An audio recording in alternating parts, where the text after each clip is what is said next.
Jarvis, drop my needle. Hello, this is the hardcore legend Mick Foley, and if you are interested in listening to idiots, you came to the right place. Have a nice day. Woo! That's an attention getter. He's a very strange young man. He's an idiot.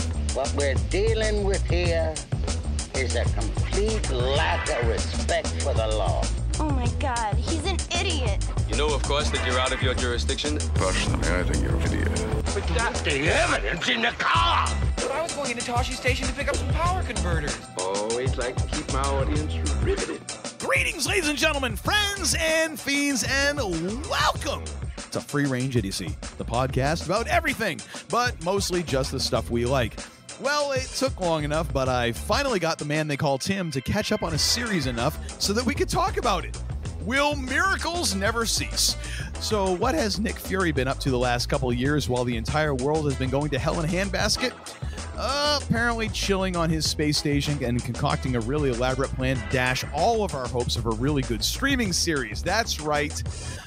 I said it. We'll be diving into all of the juicy details and the aftermath of Secret Invasion in this episode 137. Old soldiers never die. They just go to Disney+. I am your Uncle Todd, and with me, as always, is the man who once wore an eye patch for 3 weeks during college until he sobered up from a Yukon bender. He has been my partner in Idiocy for over 2 decades and is a constant war between Huskies and Wildcats. I give you the man they call Tim. Greetings and salutations. I did not realize I'm doing the show with Chris Jericho. Was I getting very Jericho in that cadence? I didn't realize. You were hitting some Jericho decibels when you were in that intro. I mean, I got to give props to you, sir. That was good stuff. That was very nice. I have a list coming up. Okay. All right. Very nice. The man of 1,001 holds, arm bar. I mean, you were hitting the the kind of the high pitch sort of. It's like a pterodactyl. It's not Chris Jericho, is it? Well, still reeling from that Jurassic Park conversation we had before the show started. I'm thinking of Old Orchard Beach seagulls. Oh, there we go. That's true. Yeah, it could be that. I'm doing well. How are you doing, sir? You know, doing all right. The dumpster fire continues to burn, but it's a little less intense this week, so I'll take it. Burn, baby, burn. Dumpster inferno. Baby, burn. Yeah. There it is. Thank you, LA. Let me talk to you. Yes, Uncle we have Todd's added. Going to be hitting that one for many, many times today. Oh, yeah. Yeah. Let me talk to you. Let's talk. Yep. Yeah. The pre-production meeting has extended, kind of like an episode unto itself. It really. We should have been taping it. It was great, and fueled by Wild Turkey 101 rye, as a matter of fact. Oh boy, here we go.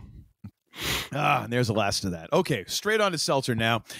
We are going to be talking about Secret Invasion from the Disney Plus and Marvel Studios. And I get finally any props for putting 6 episodes away in like a day and a half. No, because you haven't watched one episode of like anything else since WandaVision. Like you owe that to the people. You owe not that. True. Owe that to the people. The people. Where's that Mario ding? Into the Marvel universe. All right, we're getting sidetracked already. Boy. You know what? We ought to just shuffle ourselves right into the Week in Geek. Week in Geek. Feels so funky. Mario Bane. What do we have for this episode in the Week in Geek? Well, sir, what we have cobbled together are a couple trailers and a couple of... Sir, you don't give yourself enough credit. You don't merely cobble. You craft. You craft the experience. You not cohabitate. You not collate. Oh my gosh, my words are failing me. There is this word of not connoisseur. Crap. That's not it either. Gentleman of industry? Yes, that's it. Gentleman of leisure. Yeah. You pimp this mofo. Oh, my goodness. Yeah. anyways, what do we got in the Week in Geek, sir? Well, what we have today is a couple of Marvel trailers, also followed by a couple of follow-up stories to some things that we have talked about over the last few episodes as well. So let's get right into it. Yes. First one, in no particular order, we'll start with the most recent. Is the Loki season 2 trailer came out this week, and yes, it did. As Uncle Todd so aptly put in our show notes, Loki is a glitchin'. So yes, almost looks like like when I first saw it, it almost looks like something out of like The Simpsons when Homer goes like kind of berserk or something like that. It was really funny. It's just kind of like twists and turns and then disappears or something. Or for those of us who have had children a little more recently, oh my gosh, crap, the Pixar movie with John C. Reilly and Sarah Silverman, Wreck-It Ralph. Oh, Wreck-It Ralph, yes. And her character glitches. That's her Superman. Oh, yeah, that's right. Absolutely. Yeah. Absolutely. So what we thought we'd do for these, and then the other trailer that we'll get into is the Marvels, which came out last week. So we're going to start with Loki. So I actually got to get this fired up on the interwebs here for me. Oh, boy. He's got to dial into AOL and everything. You've got mail. All right. Are you old enough that the internet used to come in the mail? I actually had a... You used to have Prodigy, didn't you? Conversation with my team members this week. So someone posted the sound of what dial-up used to sound like, because there was like a couple of us on the team that remember, and there's some of us on the team, and then there's some members of the team it just is lost on them because it came before they were even born. And so it was just kind of a funny yeah, it was a funny conversation, because it's like, oh yeah, and then there's the "you've got mail," and they're just like, huh? And it's like, oh yeah.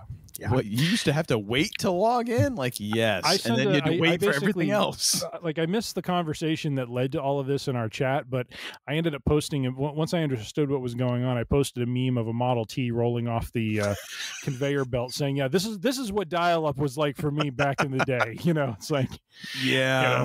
Dial-up was 1440 kbps, and we liked it. We used to hang an onion on our belt. That's right. It made the bits flow faster. All right. So now, do you have the Loki season 2 video queued up? Yes, I do. All right. I have Loki season 2 raring to go. All right. So I will have this link in the show notes. Very nice. We are at the 000 right now. There was no commercial for us. So are you ready, sir? Do you want to count us in? I will count down from 3, 2, 1. Let's begin. We're in the TV. Rolling around trying to figure out what the heck's going on. And some guy is falling from the ceiling. Hey, short round. There goes Loki. Yep. I love that. Wow. Yeah. Yeah. Oh.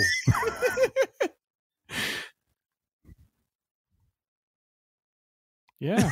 Oh my gosh. Yeah. Just give him the Emmy right fracking now. Okay?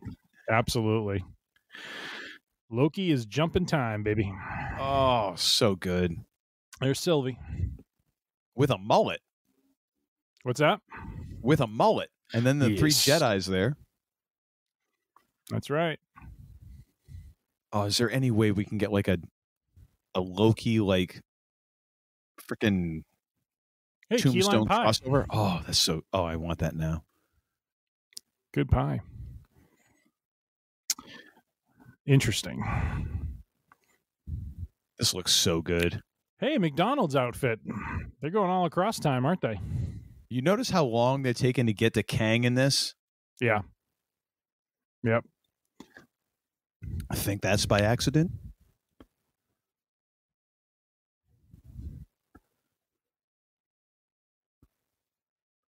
Interesting. Oh my gosh, time is running out. I wonder if the multiverse is collapsing upon the TVA. Oh, totally. Victor Timely.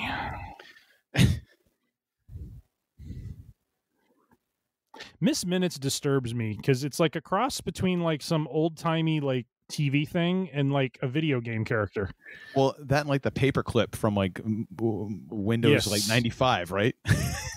Yes. You look like you're trying to make a document.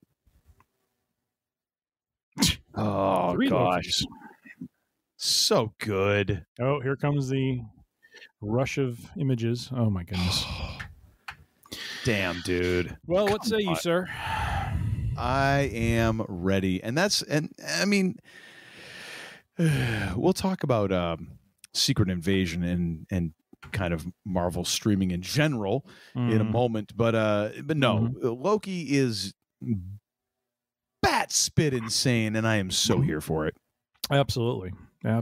And it's, something I'm curious about is, phase 1 of MCU is just such a direct straight line. And I feel like one of the things plaguing Marvel right now is the multiverse is complicated and is complex. And I feel like they're trying to do a great, again, bringing their A game to tell a great story.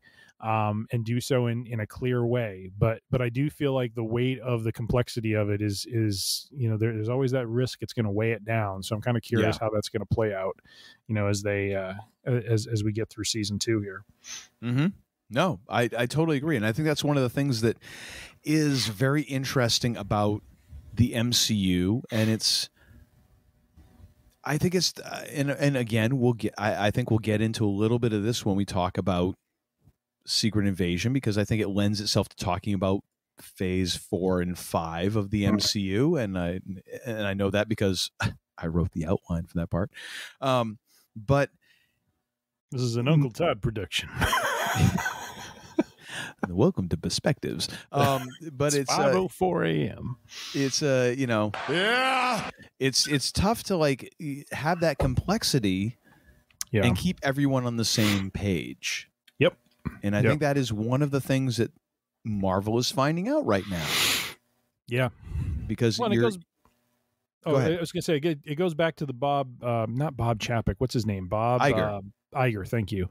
Episode we just did where, I do think there's something to what he's saying about, it's a very challenging, sorry, my watch is going off. It's a very challenging prospect to, it's one thing when you're telling a story through one channel, which is through the movies. It's another thing when you're trying to weave a narrative across 2 different mediums and expecting your audience to be plugged in every step of the way. And it's almost like in some ways, I don't mean to say the multiverse, but it's the multi-channel consumption of Marvel. And is it, unfortunately going to take a toll at some point, because not everyone is, dialed into all of the shows. And so, when you get to the movies, some people aren't going to get some things, but I also feel like they've tried to do a good job of telling the movie stories without leaning so heavily on kind of foreknowledge from the TV shows either. So it's a delicate balance, and it'll be interesting to see how they continue to thread it.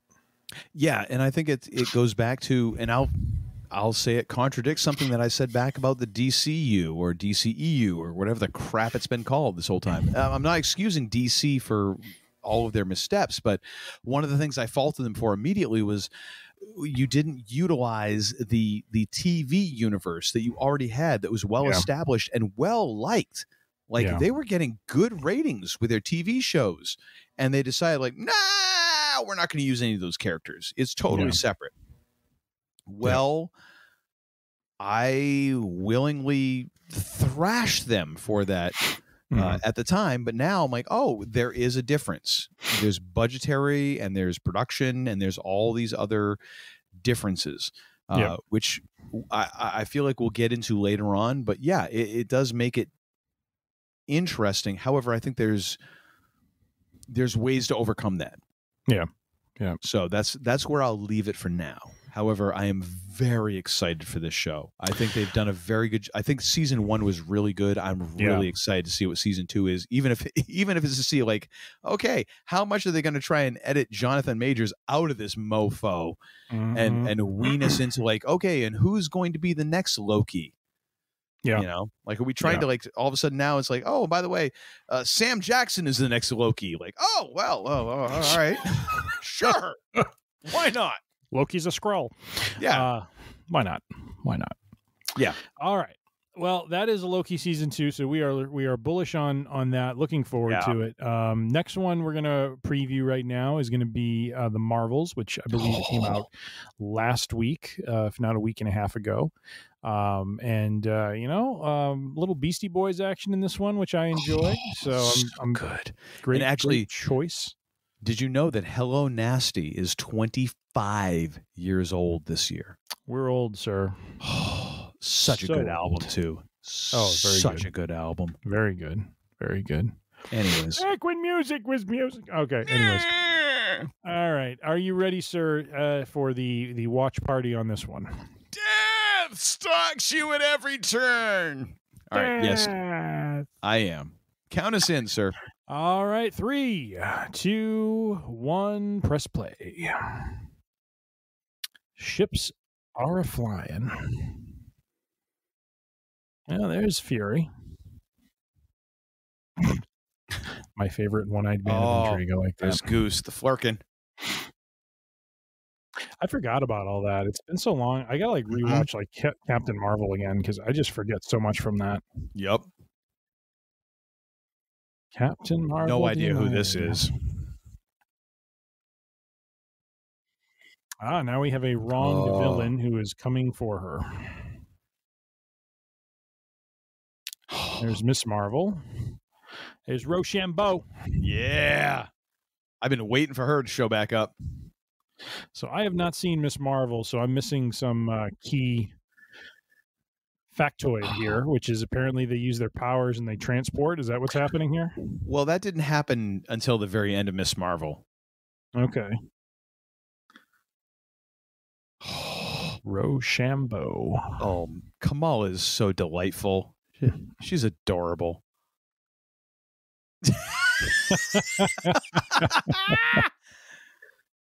I love Kamala. Oh my gosh. Oh my gosh. Such a great use of Beastie Boys. Yeah. I haven't watched this since I sent it to you, so this is like, I gotta turn this up. Hang on a second. This is good. And got Ronan's staff thing. He's like Ronan's sister. The Kree. Oh.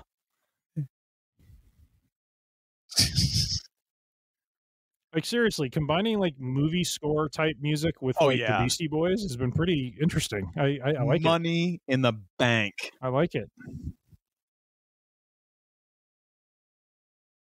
Little 3-on-1 match. And right here. The Marvels. There we go.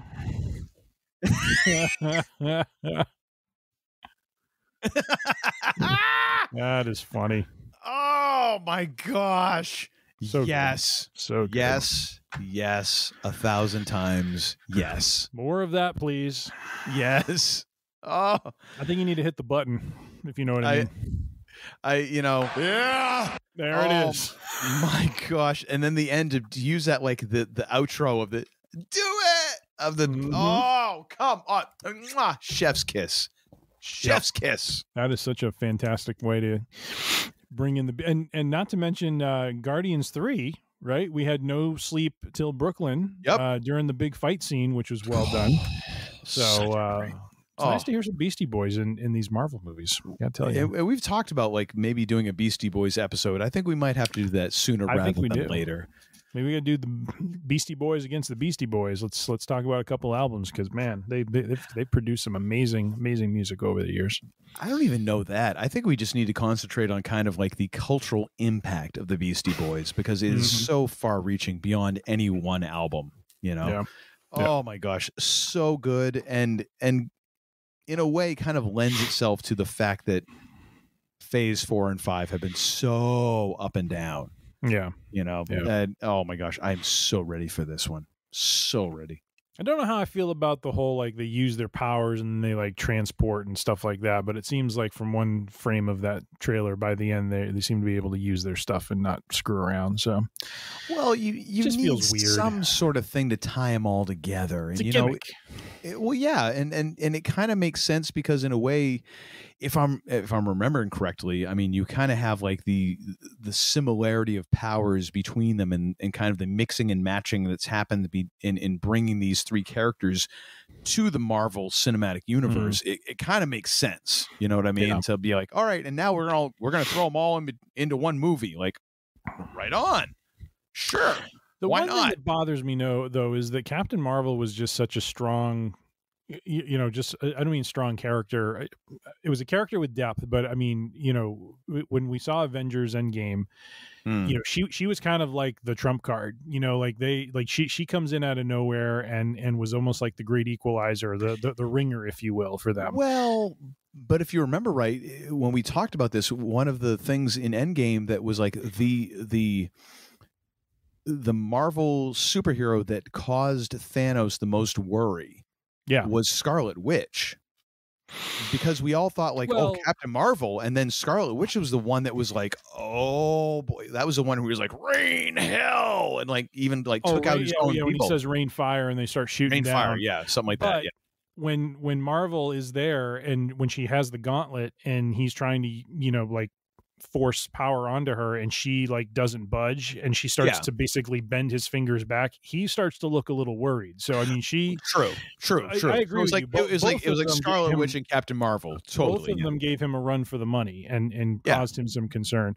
So it is interesting. I'm curious to see what they're going to do with it. In terms of this gimmick that they're going to throw in there. And I mean, it's interesting because it's not like this is the phase we've gotten to with Marvel now, is like there's just some characters where I was good with Captain Marvel. I'd honestly forgotten about some details, which became very clear when I watched Secret Invasion, because I forgot about the Skrulls and I forgot about some of the backstory behind that.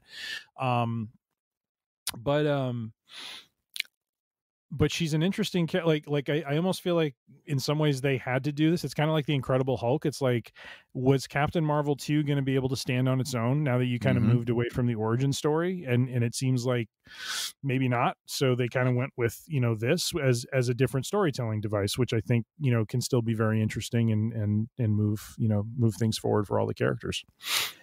Yeah. I mean, I think the tough thing with a hero like Captain Marvel, it's the same thing that DC has run into with Superman. It's the same thing that Marvel managed to negotiate really well with Captain America. Like, how do you deal with the do-gooder, all-powerful hero? Right. I mean, she's like Superman, right? Yeah. I mean, and Captain America managed to face down Thanos. Like a human being with just augmented abilities. So, I mean, it's that same sort of thing. Like, how do you tell a story with this person who is like the do-gooder who should, by all rights triumph over evil every single time? Yep. Bringing in, Rochambeau, which is too bad we haven't seen her since like WandaVision. You know what I mean? It's like I was hoping they'd do something with her.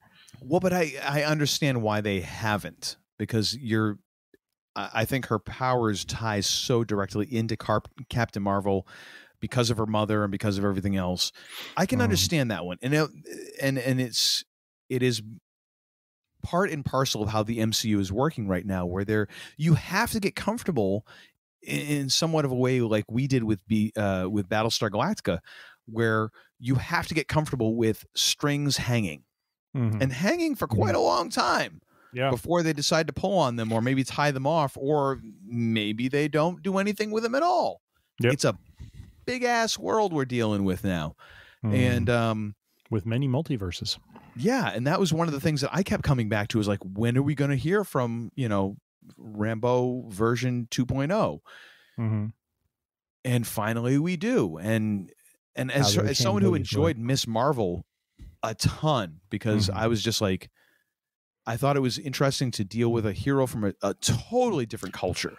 like a different culture, but yet the same culture. You know, like she's from Jersey City, but yet her family is from here, and like this whole mishmash. I was like, oh my gosh, this is so not my experience, and it was so interesting to watch. Now it's like all coming together. Like, damn, this is going to be kind of cool. Yeah. I'm looking forward to it. It's going to be interesting. And you know, we already know we're going to get some Beastie Boys, so it's all good. Oh my gosh, it's all good. All right. Well, this one I know is probably near and dear to Uncle Todd's heart. From InsideTheMagic.net, the House of Mouse is booting the mouse to the curb. You heard right. I'm kind of curious what this means. Well, basically, it looks like Mickey Mouse is basically being retired by Disney. And because he's entering the public domain. So, see you, folks. That's right. He hasn't been in any sort of content in quite some time. And as Uncle Todd astutely pointed out, I think the biggest driver in all of this is the company is not going to be able to maintain its hold over the character. They've been maintaining it through, I think, a lot of lobbying in DC. There it is. To keep the copyright, going and to extend it. And but at this point, it seems that even with the Copyright Extension Act, Mickey Mouse will enter the public domain in 2024. And so, the article here is basically saying Disney's already fighting a few different, legal fronts as it is, and they're probably not in a place where they, want to fight this battle. So it just seems like they're just going to kind of start phasing him out as kind of the face of the company. So it's kind of interesting. You figured at some point, he was going to go public and be available to the public domain, but who knew it would cause, the company that was started basically because of him, to finally retire him. As Ron White said, I didn't want to be in public. He threw me into public. Yes. Well, I mean, it's hard, as Hunter S. Thompson would maybe perhaps say, it's enough to make your eyes damp. A $1 billion corporation just having to give up one shred of their, income. I mean, this whole like Copyright Act thing, it's been around for a while, and now we're starting to see what happens when you have companies that are multi-generational with intellectual property, and it's going to be an interesting concept because Disney's been around a long ass time now, and we're seeing it with we saw it with Sherlock Holmes. The Arthur Conan Doyle estate was had some issues with, I think, if I'm remembering right, the Guy Ritchie movies, because they were talking about like, oh no, this is the later Holmes who actually was personable, as opposed to the early Holmes was a complete a-hole to people. No, we own the nice Sherlock. The a-hole Sherlock is the one who's in public domain. And I wonder if it's the same sort of thing, because I mean, I believe it's the early Steamboat Willie Mickey that is kind of entering the public domain, not necessarily the kids, from like, our childhood sort of thing. But once part of it is in there, you kind of lose a bit of it. So I kind of understand where they're coming from in the corporate move, but hey, it's kind of the way this thing is going. Like, we're just sort of getting into this point of like these characters living forever. And how does this work in terms of, can you just hang on to that property forever and ever and ever? Amen. Yeah. And I can kind of see an argument on both sides. Although I gotta say I'm weighted about 75% towards, no, it's just time for it to go. It's time for this to be in the public domain. Everything else always has. Why is Mickey Mouse so special? Winnie the Pooh is in public domain. Why is Mickey Mouse so special? Yep. Well, and what's interesting is the Copyright Term Extension Act, which is what has allowed Disney to kind of, continue to profit and hold, the rights to the Mickey Mouse character. That was, I mean, that law or that act has also been, kind of, I guess, comically named the Mickey Mouse Protection Act, because it was really driven largely by the Walt Disney Company for a long time to extend and to move beyond what the original copyright, time period was intended to be. So, it's like you said, you understand it on the one hand, because as a corporation, they had to defend or protect, what was basically at the time their primary, trademark and money making asset.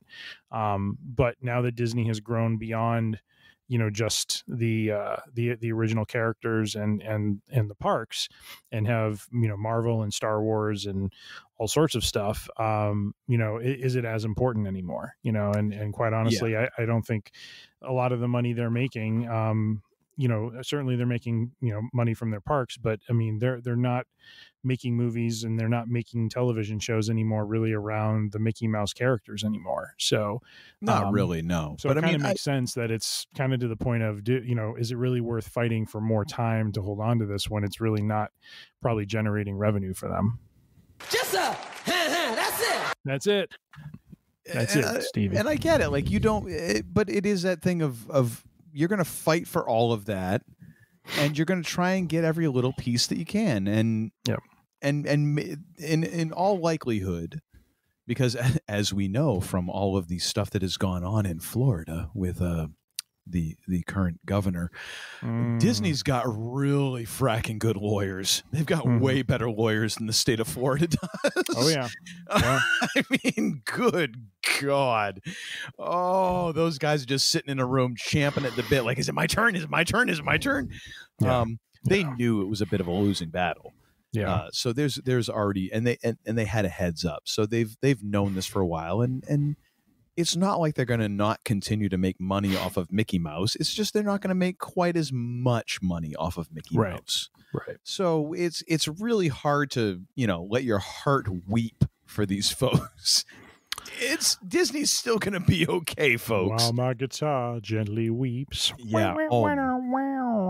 By the way, have you? I completely forgot to ask you this because we've never discussed While My Guitar Gently Weeps. Have you seen the video of I think it was like the Rock and Roll Hall of Fame tribute? It was a George Harrison thing, and Prince does the guitar solo on When My Guitar Gently Weeps. No.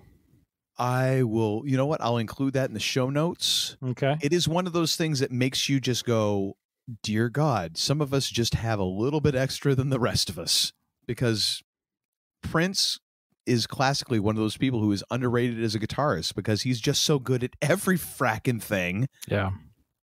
If you incredible. It's like, you remember, well, actually, I don't know if you remember, because back in the day when they did fantasy hockey, they actually had to separate Wayne Gretzky into two players. So you either picked Wayne Gretzky's goals or his assists. Because if you took Wayne Gretzky, if Wayne Gretzky had never scored a goal in the NHL, never, he would still be the leading points leader in NHL history, just based on assists. That's crazy. That's crazy. So you had to pick one or the other. And Prince is that sort of thing, sort of like Stevie Wonder. Like, you don't understand, like, oh my gosh, he's a top 5 singer, as well as a top 5 guitar player, as well as a top 5, songwriter, and this and that, could play everything. And you're like, we just don't think about that. Yeah. And so he goes up and he doesn't sing a note on this thing and just rips a guitar solo, and then's like, and I'm done. Yeah. And you're like, okay. You know who originally played that on the recording, don't you? I believe it was Clapton, wasn't it? It was Clapton, yeah. Back when I had Sirius XM and the Beatles channel, and they were dropping all the different historical knowledge pieces, I didn't know that. I'm like, wow, that.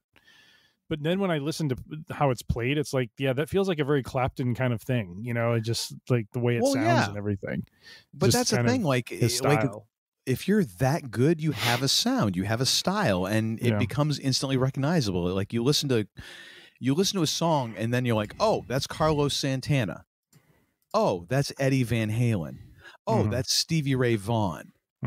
Like, you just, yes. Like, I was listening to a song with a band tonight, and it was meant to be a, like, if ZZ Top had recorded. And I play it, and within 10 seconds, the drummer's like, "That's Billy," as in Billy Gibbons. And I'm like, yeah, because the dude who's doing this video nailed the Billy Gibbons effects and sound. Yeah. Yeah. If you're that good, you have that distinctive thing, man. Yeah. And it's like, and Prince had that. But he also is just like this otherworldly, like artistic dude who's just like, okay, yeah, I can do this. And now I'm on to the next thing. Like, okay, all right. We want like 5 more albums of that. Like, no, I'm on to the next thing. Crap. Anyways. Slightly related but unrelated. If it's still on YouTube, look up Jimmy Fallon and Prince, because he tells a really hysterical story. I think this was around the time when Prince passed away. But he tells this really funny story of how Prince challenged him to play a game of ping pong. Oh, yeah. And the way Fallon tells the story, I mean, it's so funny. It is absolutely hysterical.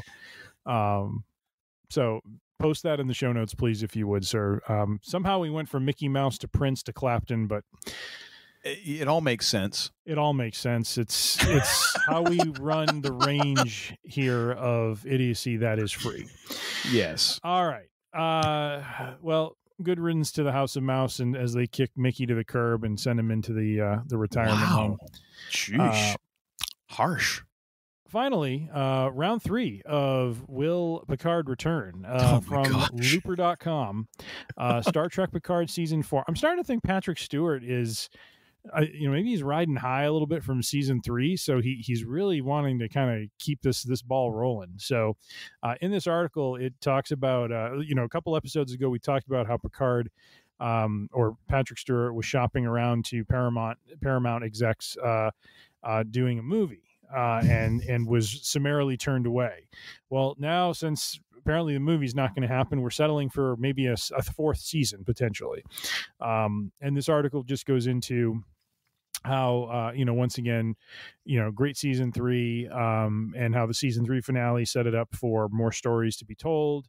They could go ahead and dive into maybe further stories around his son and him, or Captain 7 of 9, and so forth. But right now it's all just talk. And Patrick Stewart, mentions, he's quoted in here saying, "I keep telling people and mentioning it, and so far there's been no eager response, but it might well happen."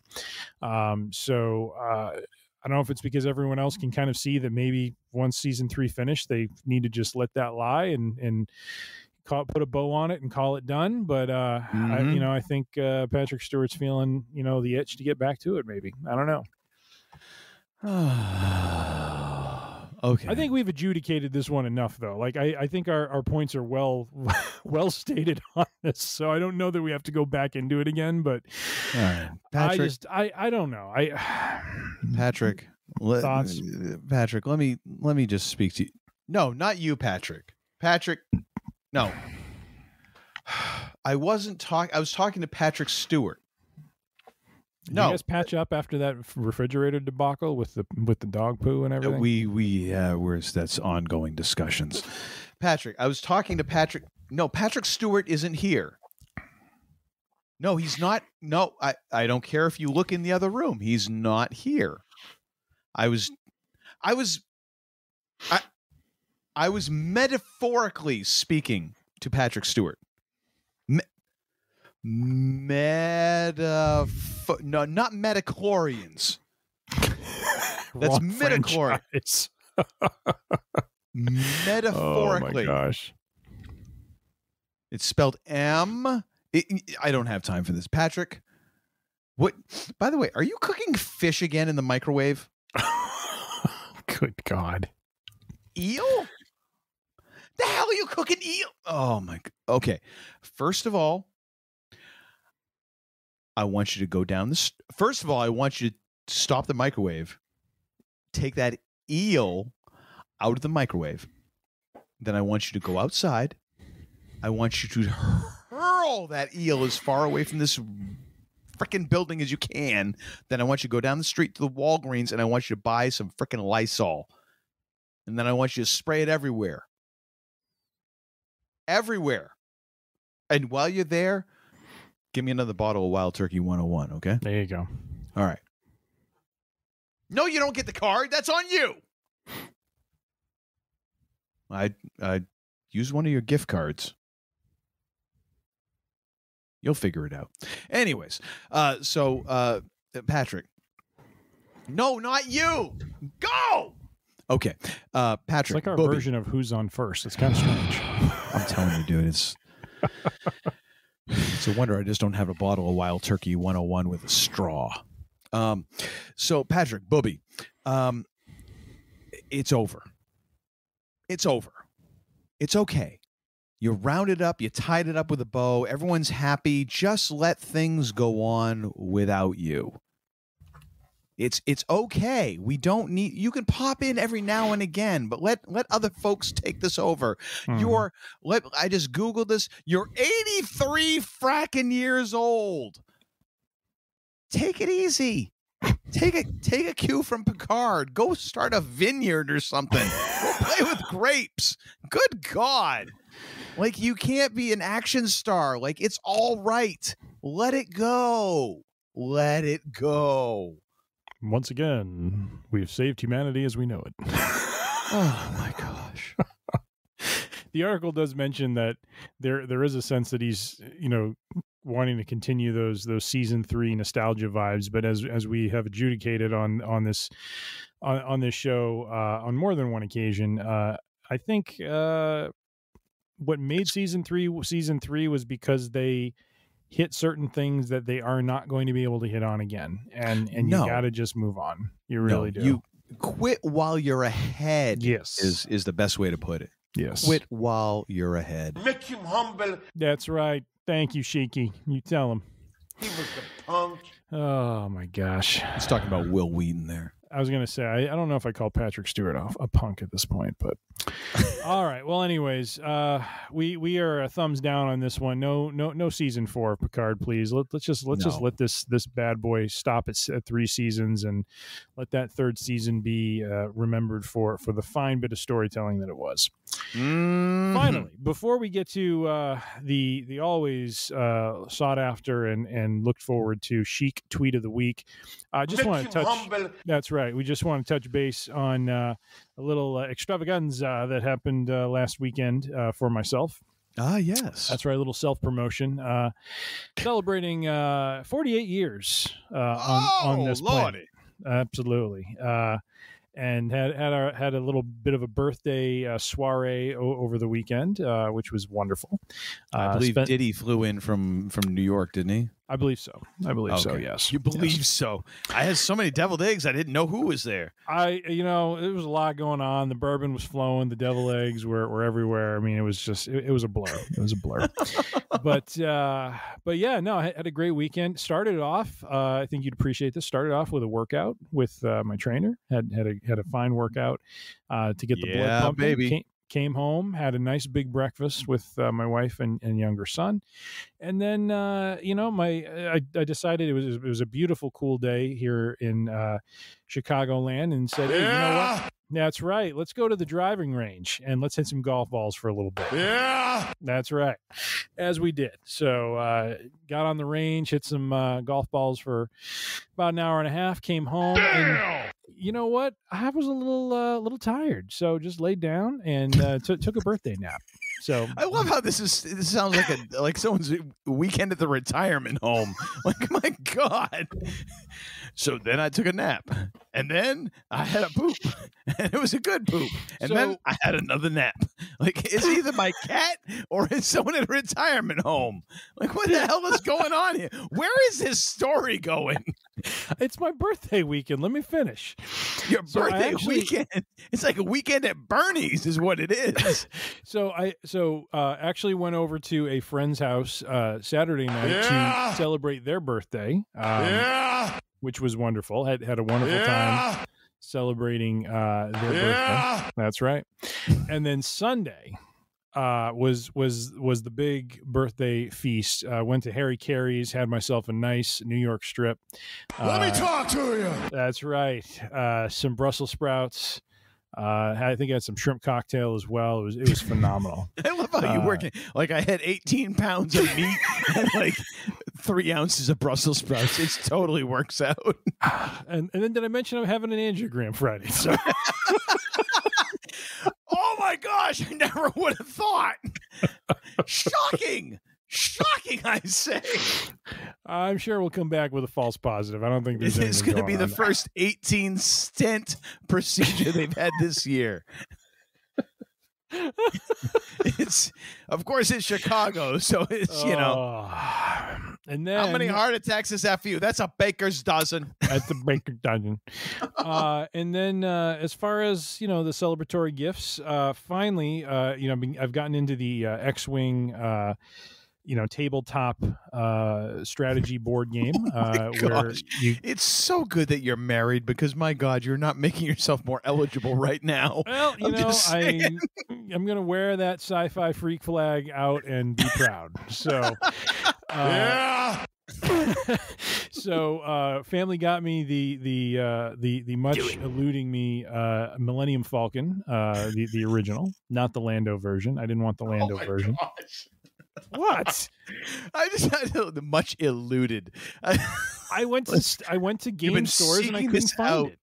Oh, it's great. No, I don't want people to get the wrong impression. Like, I'm so happy for you, but my God, Uncle Todd looks down on dorks. Me. He looks down on me. No, I say myself too. We are such dorks.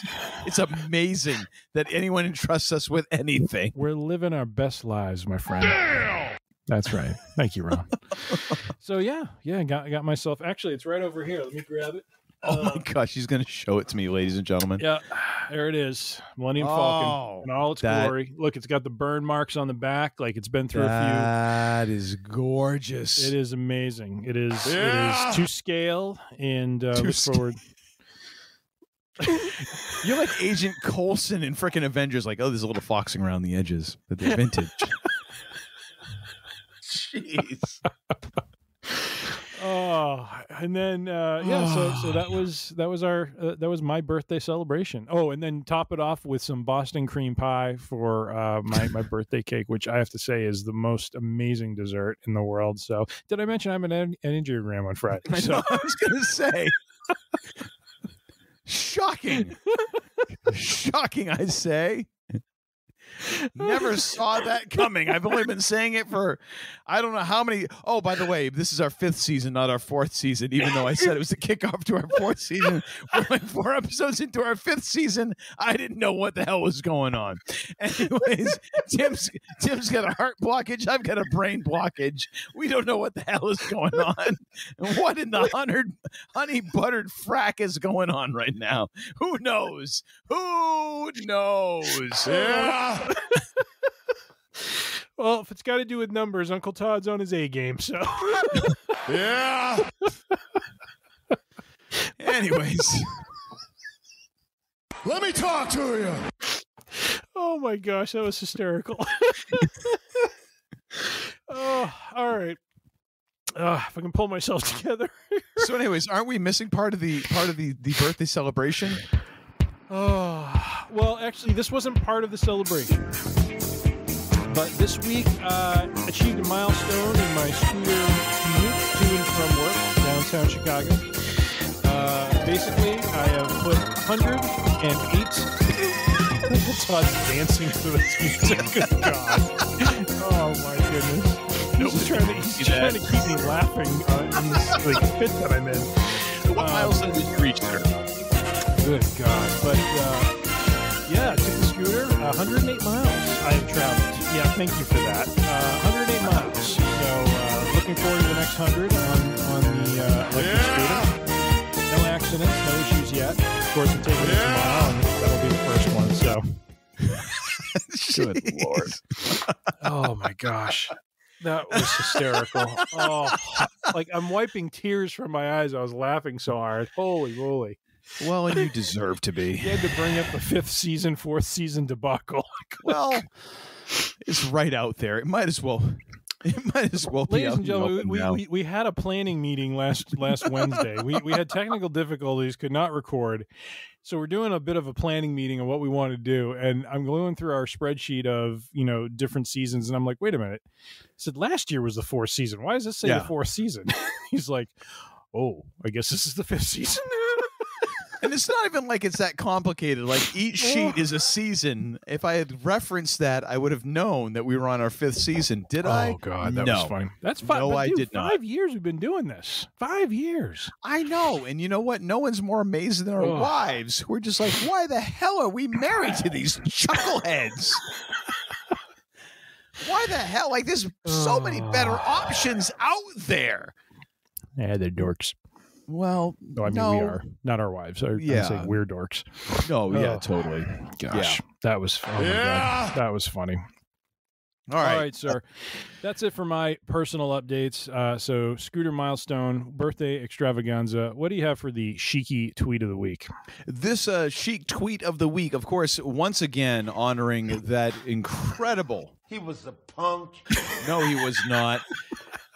He was a punk. No, he was not. You are worse than Hulk Hogan. Well, that's true for the man they call Tim. But for that man, that myth, that legend, known as the Iron Sheik, we go back to January 26th of 2022 for the Sheik tweet of the week. Of course, in all caps, Wednesday might be the hardest day to spell, but it's the easiest day to say, go fuck yourself, Hulk Hogan.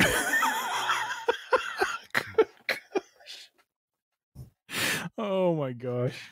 And you gonna bleep yourself on that one? There you go. Let me talk to you. Thank you, LA. That's the Sheik tweet of the week to round out the week in Geek. Yeah, that, my friends, is a lengthy and long-winded week in Geek. Yeah. All right. Well, thank you, sir, for sleuthing the interwebs and finding us a whole bunch of stuff, even though I think I contributed at least one of those bits. But anyways, you did a fantastic job as usual. And you know what? I just want to say, looking rather like a dashing there in the Blair Witch basement that you're in with the lighting. Thank you. The lighting suits you very well this week. I don't know if you have an extra, monitor going, or perhaps maybe there's LEDs on that Millennium Falcon model. See, that's a great profile right there. Thank you very much. Thank you. Yeah. But now we're going to get on to the main part of our show, which is Secret Invasion. All right, I'm going to go a little bit out of order here because I feel like I need to own up to this. So I had been watching. I had confession right now. What's going on here? It is. I didn't get on to Secret Invasion right away. I waited. I don't want to say like 3 or 4 weeks before I finally got into it, and I kind of caught up to it. And so I believe it was right after the 5th episode came out that I talked to you about, oh yeah, let's do this for the next episode. Mm-hmm. And you're like, I haven't watched any of it. I'm like, whoa, what are you doing? And I'm like, I just started watching like a week and a half before, but I'm a jerk. So I say those sort of things to the man they call Tim, because he forgives me for all these things. I don't know why. Right. Quite honestly, I don't know why Tim is even friends with me still, because I have gotten him into so much trouble and caused him so much pain in his life. I have no idea. And so rather than like embracing that and taking that, as grateful, I just keep pressing my luck. So I was like, oh no, you'll love this show. It'll be great. And so I want to call this first point, Uncle Todd steered you wrong. I said that after the 5th episode, and then we got to the 6th episode, and now I'm just wondering, without divulging and getting too much into the season finale, can you ever trust me again on anything? Yes. I don't think it was that bad. I mean... Okay. All right. Well, I just wanted to check. I like when you sold me on this, you were saying, hey, it's got... Because in the past, I've talked about enjoying... some of those kind of like spy like, series and mm-hmm. Series where there's like, cliffhangers at the end, kind of go into the next episode. And I think, I think this series delivered on that. I think there was, comparatively speaking, I feel like the storytelling was actually pretty balanced and pretty on point. I think they did a pretty good job of it. I will admit, and this is going to be challenging, like if we're not going to talk spoilers, to get to the things that probably hosed us a little bit. I meant mostly like spoilers in terms of like then getting into the episodes later. I meant like right out front. I was like, okay, big picture. Yeah. I hosed you in my analysis of this, and then Yeah, so I had questions at the end, which we can get into later. I had some questions, but but I thought it was an interesting, story that they were trying to tell. I think what I was lacking was context to some degree. Like I said, I hadn't thought about or really remembered the Skrulls from Captain Marvel because it was really several years ago. Excuse me, that I saw it. And so some of the emotion and I guess investment on those characters was a little bit lost on me. I had a vague recollection that Fury was up in a spaceship somewhere, just kind of hanging out.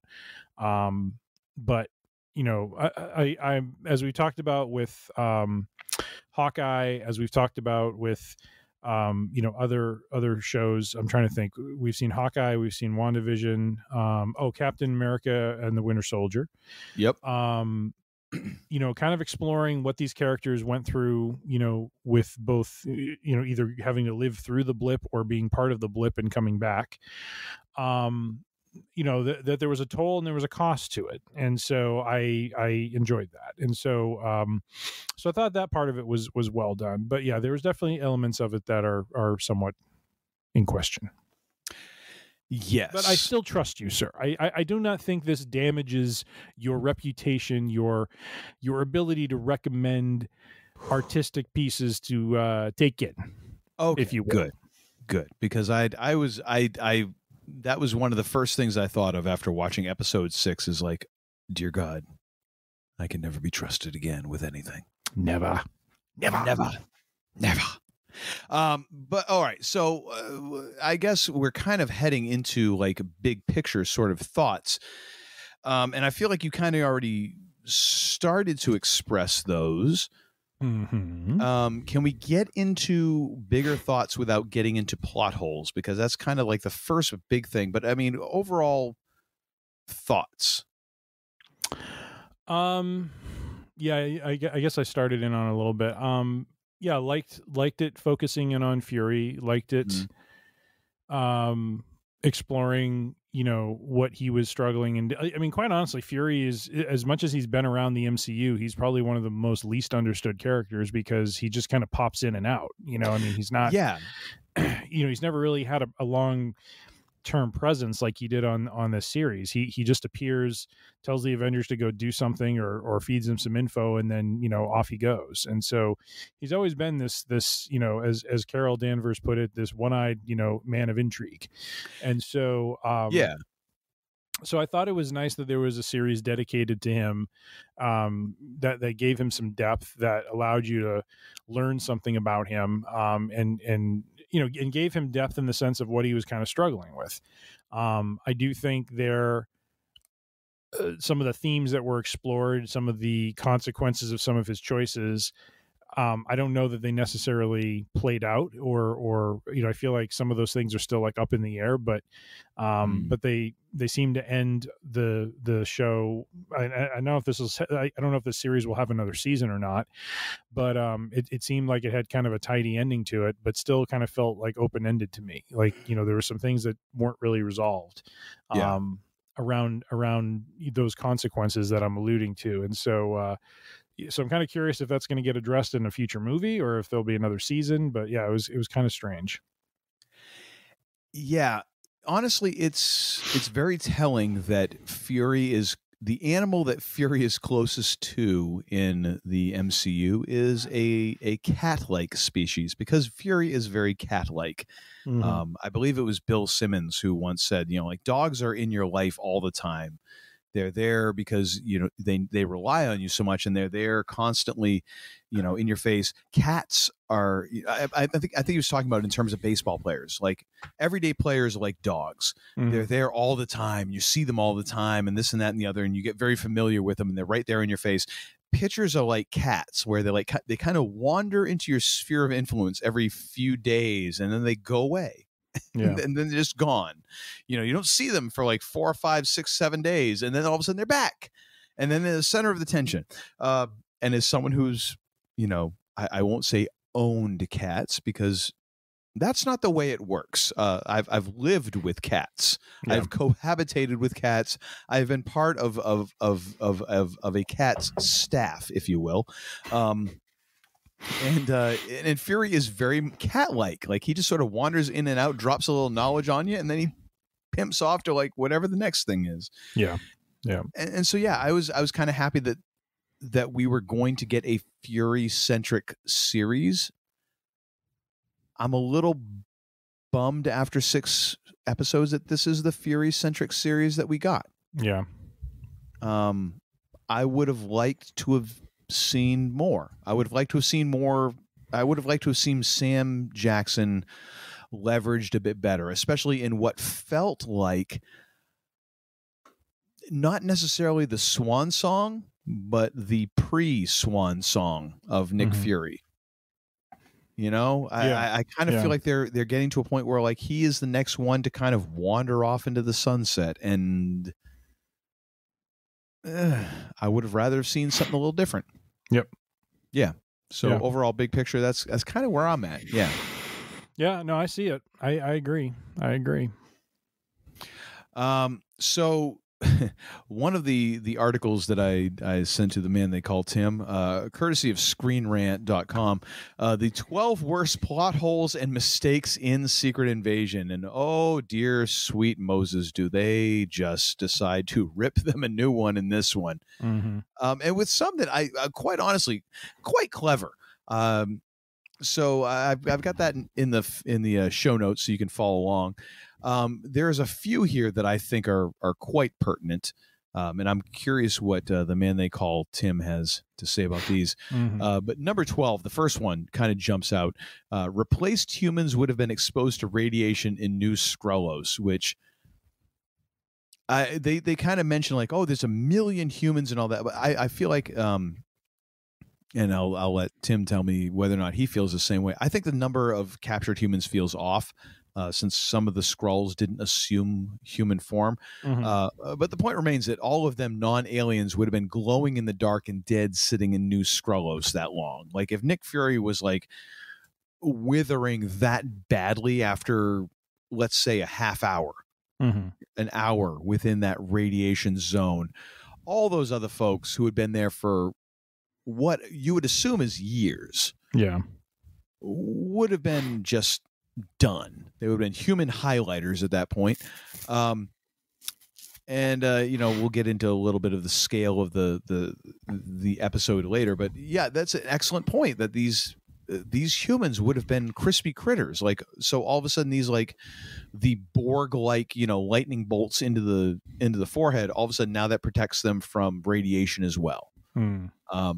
What did you think about that? Because that is something that I started to kind of think about while I was watching it, and then afterwards I was like, "Hey, that's a thing." Was there a scene toward the end of episode 6 where they stumbled into a room where there was like a lot more people in that sort of stasis, or am I completely off? No, they never really showed the scale of how many human beings. They always showed it was like a hallway, and it was like a few so at it was time. just the hallway.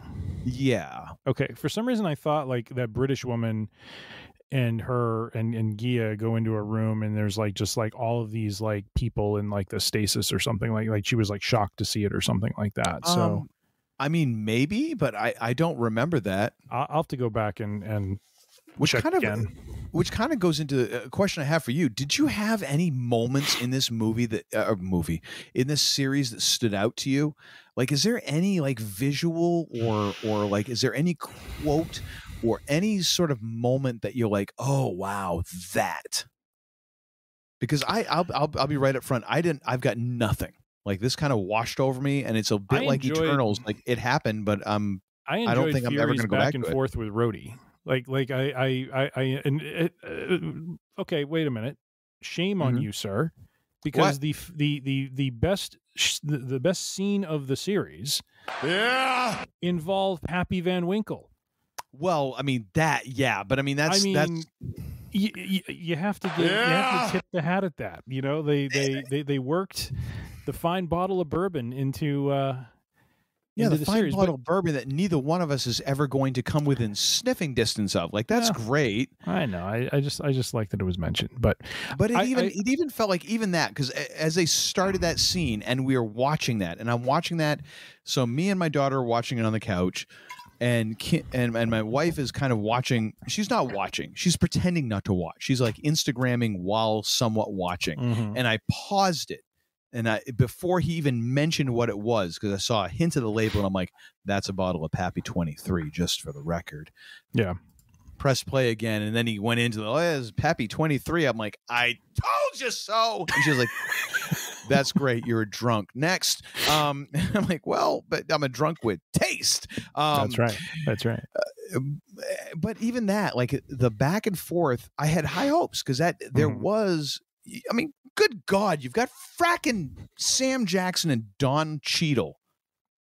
And even that, towards the end of it, I kind of felt let down. Like it didn't, that scene really didn't amount to much.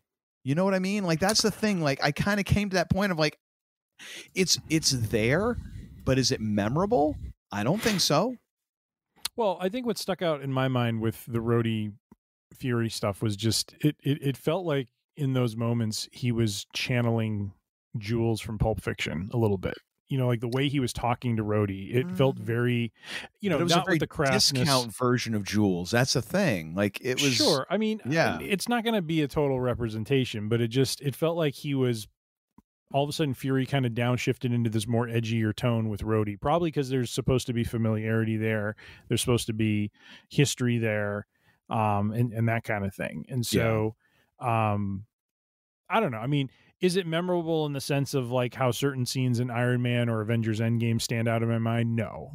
And that's the thing. I mean, Fury, you know, he even says it at one point in the series. He's like, we got to stop, you know, always needing to rely on the superheroes. And so this was a series that was just about a human who was trying to, you know, defend and save, you know, the world from, you know, some consequences based on choices he made. And choices, you know, that really involved to some degree a little bit of manipulation of another race. You know, I mean, he basically turned.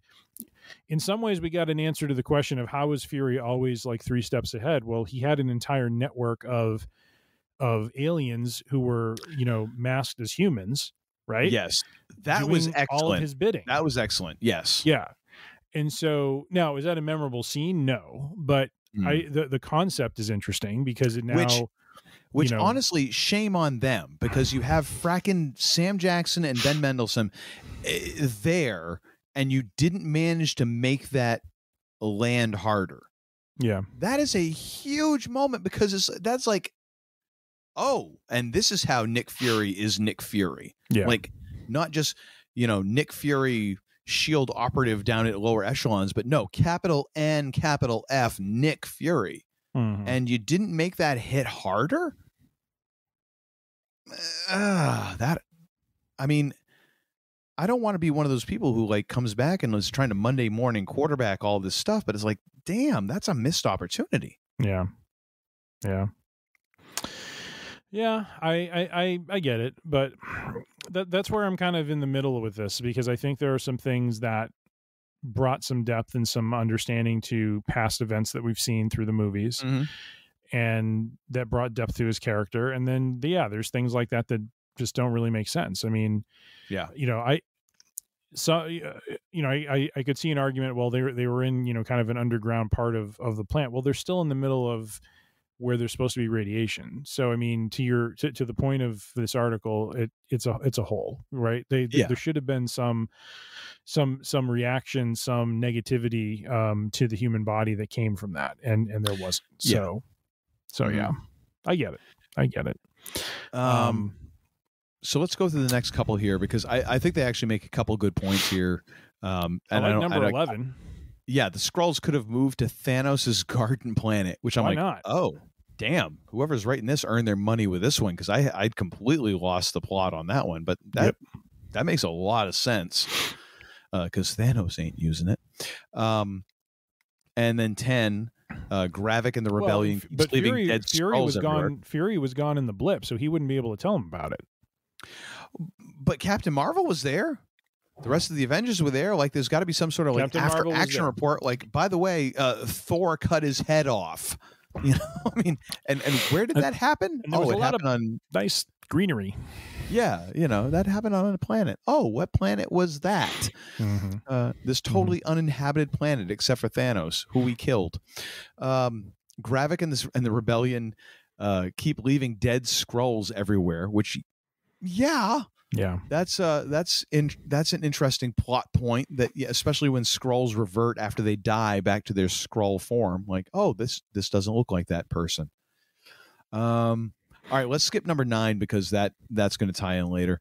The Skrulls replacing Rhodey doesn't make sense. Oh my gosh. So this is a point I kind of want to talk about for a minute. Not only does replacing Rhodey not make sense, everything to do with the president in the series it doesn't make sense and is incredibly low budget. And this is where it kind of, like, for me, it becomes this thing of like, oh, we're in discount MCU, where I hadn't felt that way with WandaVision. Falcon and Winter Soldier didn't really feel that way. This one felt that way because, like, you know, like, yeah, okay, so we bring in Don Cheadle, but then everything to do with the president, like, first of all, we don't know this guy from Adam. We don't know from a fracking hole in the ground. And you know, of course he gets injured in this firefight where there's only, like, you know, 12 people involved, because that's all the people that would be involved with the president of the United States motorcade, right? Yeah. And of course, after he gets taken to a hospital in a foreign country, there's only, like, you know, a couple of guards, and, you know, you can just talk your way past them. Right. Okay. Sure.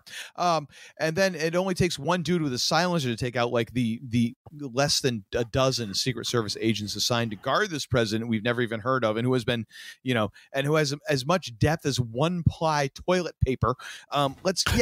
Sure. No problem.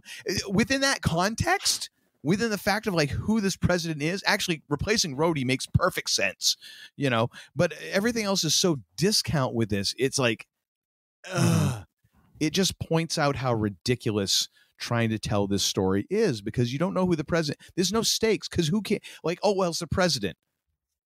Well, fine, but even though it's the president, you got to give me something about him. Yeah. Something. You know, I mean, even in, like, in Iron Man 3, when they tried to do the vice president thing, like, they at least told us, like, about his disabled daughter who's trying to get extremis to heal her. At least we got that sort of motivation. Here, we don't even know who this dude is. Like, and who cares? Like, he's such a freaking cardboard cutout of a president. I don't care. Yeah. One way or the other. Like, is he going to die? Is he going to live? Who gives a crap? Probably not going to matter to my life. So, I mean, once you get to, like, was replacing Rhodey doesn't make sense. Like, well, that's so far down the list right now. Who cares? You know, it actually does make sense because, well, that's the highest paid actor you have besides Sam Jackson. So, yeah, it does make sense because you have to. You have to give him something. Yeah. Oy. What do you think about all that, you know, hullabaloo? I mean, it was an interesting twist. It surprised me, but at the same time, I could already tell that the Rhodey we were seeing was just off from the Rhodey we've seen before. Yeah. And I had this conversation with my younger son tonight because he was mentioning articles that were talking about, you know, the theorizing going on that, you know, maybe he was replaced after, you know, Civil War, and, you know, the Rhodey we saw was was really the Skrull one. And I said, the only thing that I feel discounts that to some degree is based on the Rhodey we saw in the series, who was impersonated by a Skrull. how on earth would the Rhodey from Civil War through Endgame have behaved the way that he did? Like, something would have been off. You know what I mean? Like the Skrull who is basically pretending to be him really had a selfish streak in them, and maybe the idea is that it's more pronounced now because of the fact they're getting close to, basically doing this plan, and there's maybe a little overzealousness. Gravik certainly had that as well, in terms of executing his plan and having that overconfidence that he was going to be victorious in what he was doing. But there's a lot that transpired from Civil War to Endgame and beyond, where I don't know that it really happened then. So I mean, I'm kind of more talking through the when this all happened. Yeah, but I thought what they did a great job of showing was, like, I mean, maybe it would have been more shocking if when we saw Rhodey in the first couple episodes, it was more subtle and it was more like the Rhodey we knew. I think maybe in episode 1 he was kind of like that, or episode 2, I forget which one, where he fires him. But as soon as he fired him, like, something just felt off. Like it just didn't feel like Rhodey. And so. Yeah. Then you're thinking, oh, he must be like in episode 2, I was like, okay, Rhodey must be a Skrull then, because he just, something seems off with him. Yeah. And it's one of those deals, like, you have to choose where that's going to happen. And I agree with you. Like, it either needed to happen sooner or it needed to happen later. Right. It felt like where they did it was just awkward. Yeah. And maybe it was just going to be awkward no matter what. I don't know. In fairness to the show, they made no statement about when Rhodey became one. So this is all fan speculation and fans dreaming it up in their heads. So yeah, the whole Civil War thing, that's all from us. The show had never pointed to any point in time where he or Agent Martin, is that his name, Martin, I think? What are you talking about? Hold on. Everett Ross. I'm sorry, Everett Ross. Yeah. I'm thinking of the actor's name who plays him, Martin Freeman, I think. Yeah. That they made no statements about when they were. They just made a statement of they were captured and were impersonated. Yeah, which is leaves a problem. It open to us to interpret when, and that's where I'm kind of like, I just don't see it because of all the prior work. So totally, and that's the thing. Like, it to me, it's. How do I say this right? The prevailing theory that I've seen is that it wasn't after Civil War; it was after Endgame, because I believe me, it's thin. As Riggs said to Murtaugh in Lethal Weapon 1, it's thin.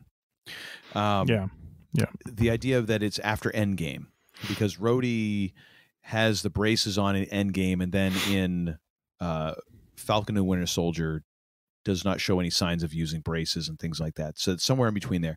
The problem being with this whole idea of like, oh, and we're going to have a high profile MCU characters. And yeah, Rhodey and even Agent Ross is high profile because carried across a couple movies and buried some significant storytelling weight in those movies. You're saying like, oh, at some point they were replaced by a Skrull. Well, when? How? How does that happen? How does Rhodey, who is essentially, at one point after what, Age of Ultron, is an Avenger. How does an Avenger get replaced with nobody noticing? Yeah. Like, what is the timeline there? How does Agent Ross get replaced? Yeah. And that is one of the hitches in the giddy up of this show is like, well, how does that happen? It's just sort of like, well, it just happened. Like, well, damn it, I kind of want to know. Like, you have to explain some of this. Yeah. And they just don't. And it's kind of a weakness. Like, you've got to find a way to do that. And one interesting thing I read about if Rhodey had been replaced before Endgame. Well, no, it couldn't have been before, because I think he was one of the ones that went up in the blip, I believe. Yeah, he got blipped. Yeah, he got blipped. So it would have to be before then. But the fact that if that had in fact happened and what we were seeing was Rhodey finally coming out of captivity after many years, there is an interesting twist in that Rhodey, if that were the case, that Rhodey is waking up to a world where he doesn't know that Tony Stark is dead. Yeah. And that's interesting to some degree for that one character. But I just feel like the amount of evidence pointing the other direction, you know, as my son and I were talking about, he's like, well, maybe they didn't, you know, when they made the movies, they weren't thinking about this. And I'm like, well, you know, that could be true. You know, like they weren't thinking about that concept. Maybe he was replaced, you know, after Civil War then. But what's funny, it's funny you mentioned the braces, because I mentioned the braces to him as well. I said the other piece of evidence is when Rhodey would walk, he had metal braces on. But when we saw him in Captain America and the Winter Soldier, he did not. And so I'm wondering if that's kind of the line where we see something has changed, and maybe that's when he's a Skrull and was captured, which I think would make a little more sense, because it's after all totally makes more sense. Yeah, it's after Endgame. It's a different world. You know, he's not necessarily, you know, the Avengers aren't really a thing right now, near as we can tell. And you know, and he's primarily working in government, so it's not like he's on 24-hour like security with the superhero gang around him, you know, so he's a little bit more exposed. But at the same time, like you've got to explain some of that. Yeah. Some of it somehow. That's what I agree. And I think it's biting off a little more than you can chew. Yep. Which again is then you get into, let's go with number 6 here on Screen Rant's list. Gravik's plan was far too complicated. Again, it's a fracking Rube Goldberg Wile E. Coyote fracking plan here, when it's like, hey, we're going to try and do this and that and the other and get the U.S. and Russia to nuke each other, when in fact you could have just replaced the people who had the power to send a nuke on one side, and then the other would have done it, and then bada bing, bada boom, you're done. Of course, then you're living on an irradiated, you know, nuclear Mad Max wasteland, but okay. But again, we don't go into that because we're so into this, like, basically Caprica. I mean, in a way, but in a really... Caprica was an irradiated planet, so it'd be like Earth was Caprica. Exactly, but it's an even crappier storytelling way, because at least the fracking Cylon's plan was fairly straightforward. Yeah. And then, of course, we get into number 5. Aliens are already living peacefully on Earth, so why can't the Skrulls? Can I say one thing about Gravik? Yes, please. His plan being complicated, however, right in the wheelhouse of Grand Admiral Thrawn. Just want to say that. Indirection after indirection is the name of the game, and I liked how he was trying to move chess pieces to make, you know, basically other actors cause eventually the end of the world through just world events. Like, it wasn't a direct them, you know, basically carrying the attack out. They're basically playing on the fears. You know, I liked how they focused a bit on, you know, humanity's desire to just, you know, tear each other apart, and how he was trying to leverage that, basically. Which I'm on board with that, because that's very evident in our world today. However, the problem is, like, if your plan is to wipe out all the humans, why are you taking the roundabout, you know, ring around the rosy route, when you could just be like, bada bing, bada boom, and we're done. And then we'll just mop up the remnants, instead of like, well, no, we need to, like, convince the humans that this and that and the other. It's like, no, you just want to nuke the humans. You just want to get rid of them because you can deal with radiation. So why the complicated, like, oh, and then the ping pong ball drops down this ramp, and then it goes over here and it hits the golf club, and the golf club turns the windmill, which then drops a bottle of water onto this thing, and then it goes down this conveyor belt. Like, just assume the identity of the president. You managed to get to War Machine, and you managed to get to a CIA operative. You tell him and you can't get to the president, the vice president, or at the very least, you can't get to, like, the premier of Russia or somewhere else that has nukes and trigger this whole thing. Instead, we got to go the long way around. That was my problem. You have to figure some of those leaders are heavily guarded, so it's going to be harder to take them over. But he's got the leaders of what? The UK, India? He's got the lieutenants. He's got the lesser leaders. Those are the prime ministers. Sorry. Yes, you're right. But maybe, I don't know. I don't know what to tell you, man. I mean, it's Russia and the U.S. I'm well, not trying to, drag down the other countries, but I mean, maybe their security isn't as tight. I don't know. Well, but then he has the UK Prime Minister, right? Yeah, was one of the Skrulls, and then they're like this whole convoluted plan of like, oh, we've infiltrated the UK Navy or whatever. I'm like, well, wait a minute, don't you have the Prime Minister? Couldn't they just order the launch?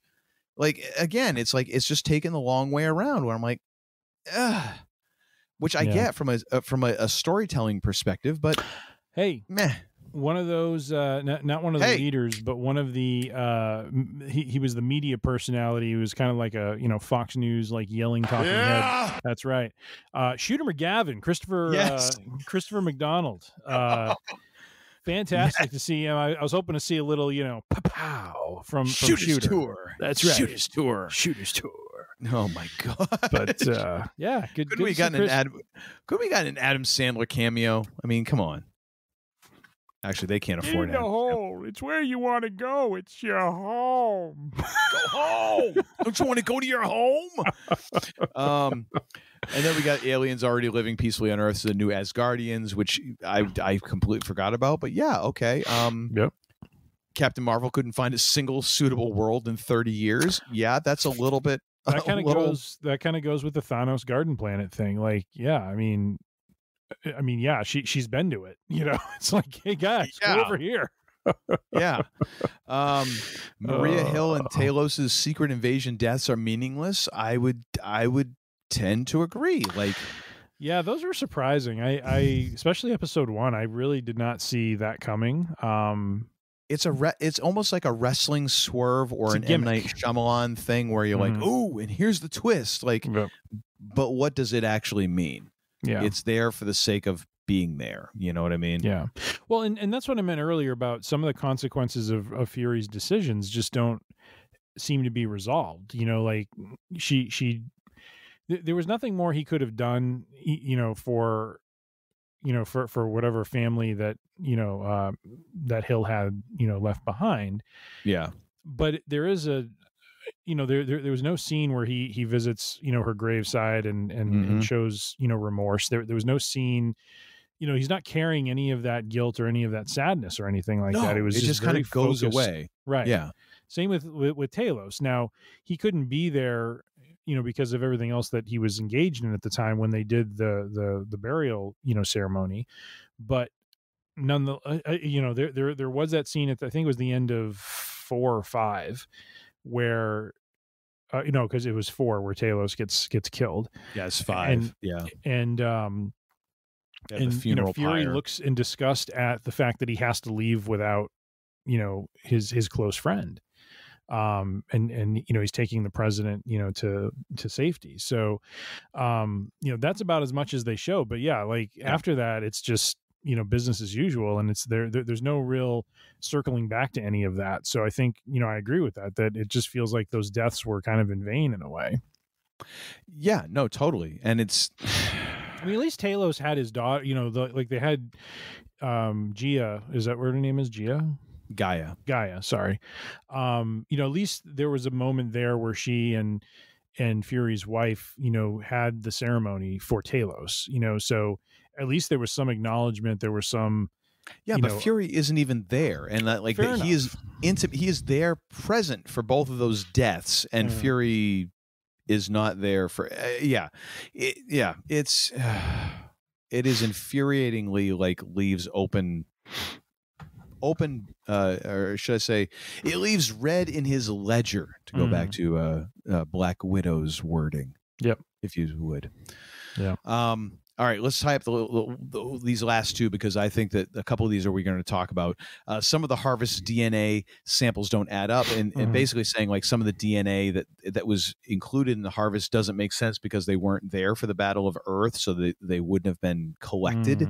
And the idea that you're just going to take all of this DNA and you're just going to jumble it together into one sample, to me is the most ridiculous thing you could possibly do. We've got a Groot, and we've got some Captain Marvel, we got some Captain America. Put them all in the same test tube. What? Yeah. You get fired for that, like at any job. But no, we're going to put it all in one test tube, and then Fury's going to be like, here, take it. Sure, why not? Stupid. Well, and they then, of course, science it all away in the sense that, even if you had all of that no, hear me out.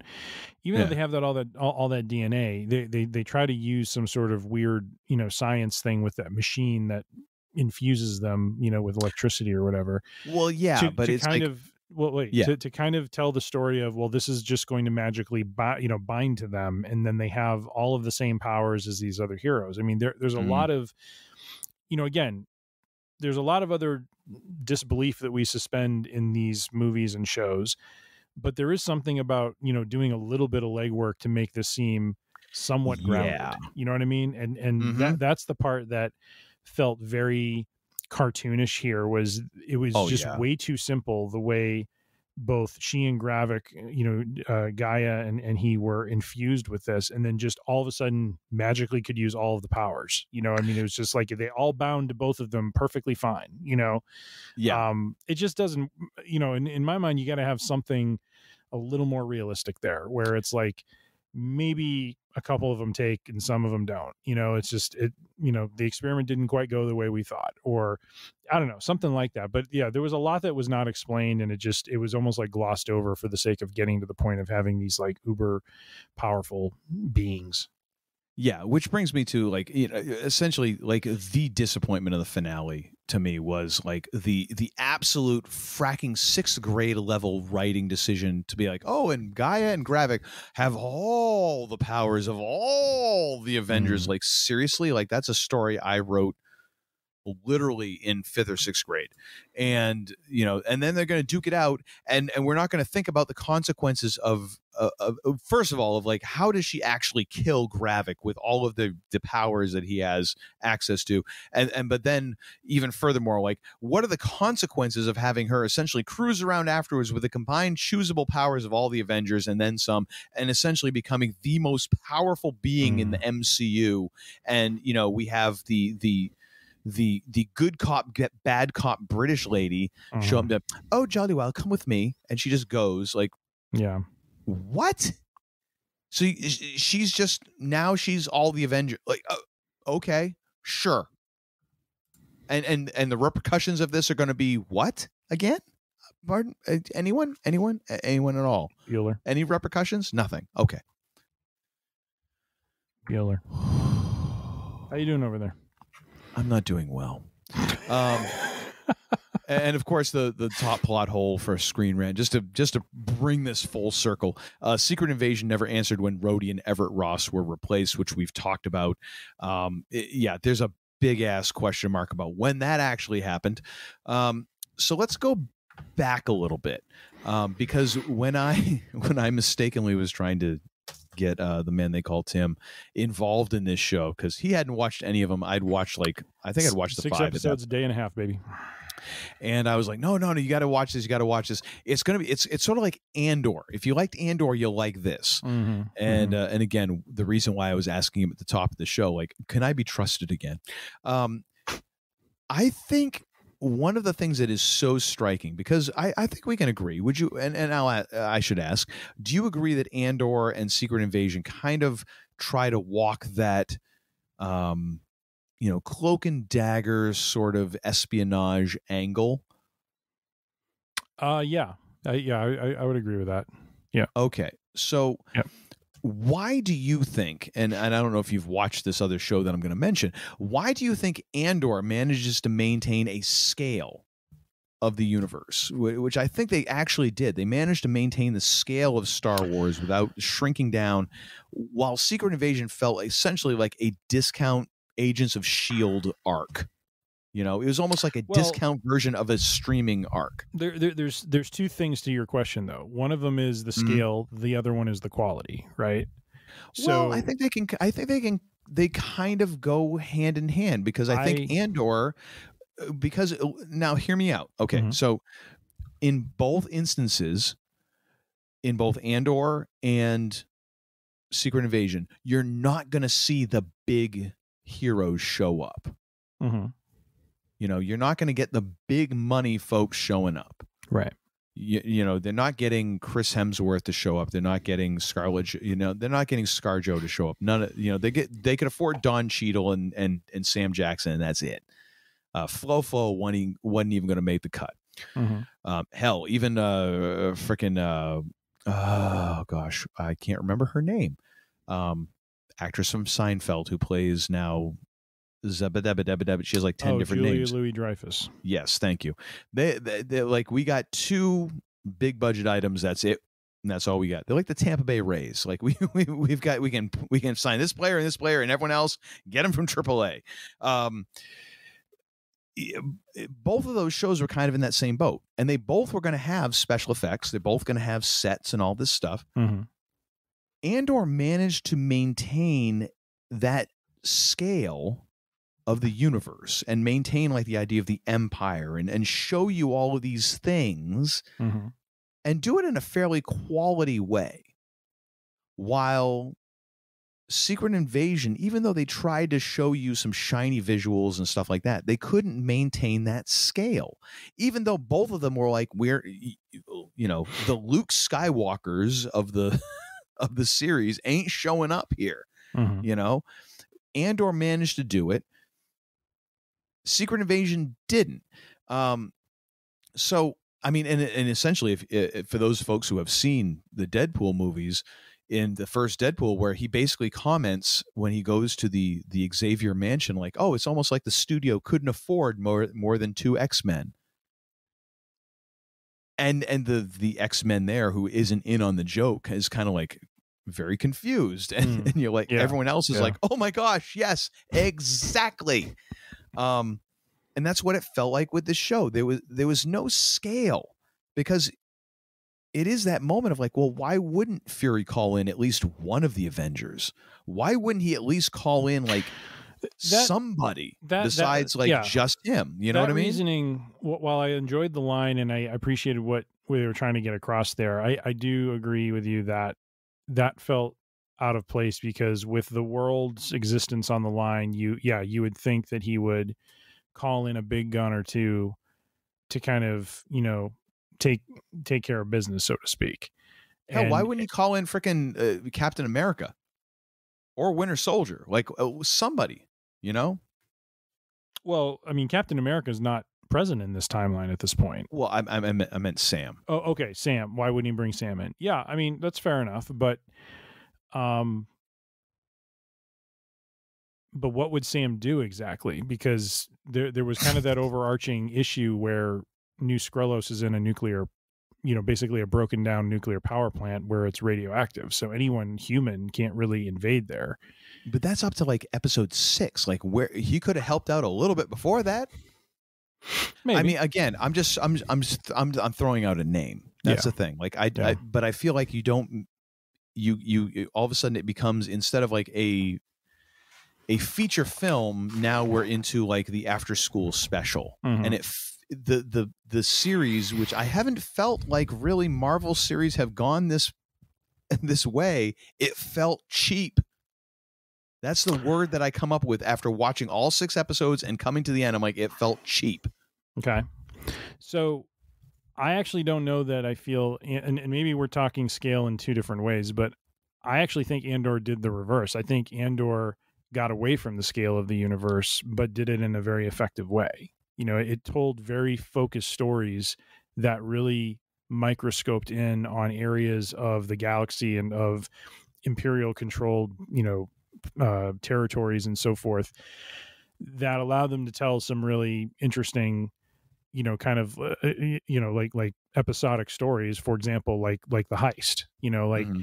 we had never talked about any in Andor more than any other Star Wars series had we ever talked about the economics of what the Empire was doing and raiding one of their cash depots and basically stealing money to basically fund the rebellion.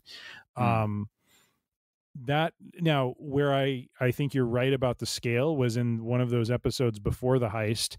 You had the TIE fighters scream by as they were doing just kind of rounds or whatever, and so if you're talking about scale that way, then you see elements of the Empire and its force and its form. But for the most part, it's really not a part of it. It's all about, Mon Mothma and the political machinations that she's going through on Coruscant. And then it's Andor and, that small group that are, trying to pull off the heist, and then him being in prison. And so it's all these very kind of small focused things. I think what made it work was that there was a depth being portrayed in those episodes and for that character and really all the characters involved that was just lacking in Secret Invasion. When he's in the prison, you start to see how soul and spirit breaking the Empire could be, where they were just using humans to just do 12-hour shifts, creating these pieces that we eventually find out go on to the Death Star. So, if you're talking scale that way, then I think that's where Andor did a good job, because they didn't club you over the head with the scale. They just threaded the scale into the storyline to show, hey, this was done for this greater purpose. The Empire is here, and here's what, here's how an Imperial outpost actually, functioned and how it would operate. And, here's an Imperial leader and his disgruntled wife and child who don't want to be on that planet with him because it's just miserable being there. There's like these little things they like microscoped in on that you don't really normally see in a Star Wars show, but that gave it depth and dimension. For Secret Invasion, I think both, I praise this, but I also think maybe it's undoing a little bit, is the focus just on Fury.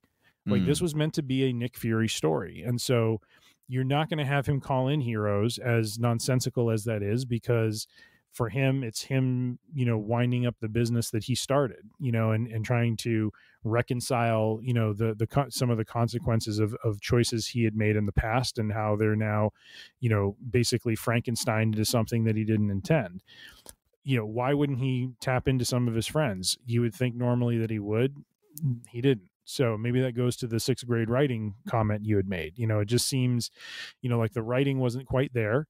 At times there were areas where it was. I thought it was interesting that, his wife was also a Skrull, that, he fell in love with an alien and had a life with her. So, if we look at this purely from building depth and dimension to the character of Nick Fury, I think this series, did some positive work that way. When you compare it to Andor, it falls, it's not even a comparison, because Andor was about building up Andor, but it was also building up the lore of the rise of the rebellion, the characters involved. We had that amazing, monologue from Skarsgård about, the cost of what he's doing. To one day realize this rebellion. There was so much more in play in that show, and the writing reflected it. Whereas here, the play was really just about telling a Fury story with all of these side characters trying to provide some dimension and some depth. And so that's where I think it fell apart. And maybe that's what you mean about the scale part, where it just didn't maintain that. Well, I think so. Here, I think you kind of nailed it for me in a little bit, but I just kind of want to backtrack just for a second and kind of reshape what I said. In Andor, you never lost track of the fact that there was an empire. Sure. There was this thing above. There was this, sword of Damocles, or, the thing hanging over them that could crash down at any moment. In Secret Invasion, I lost track of that.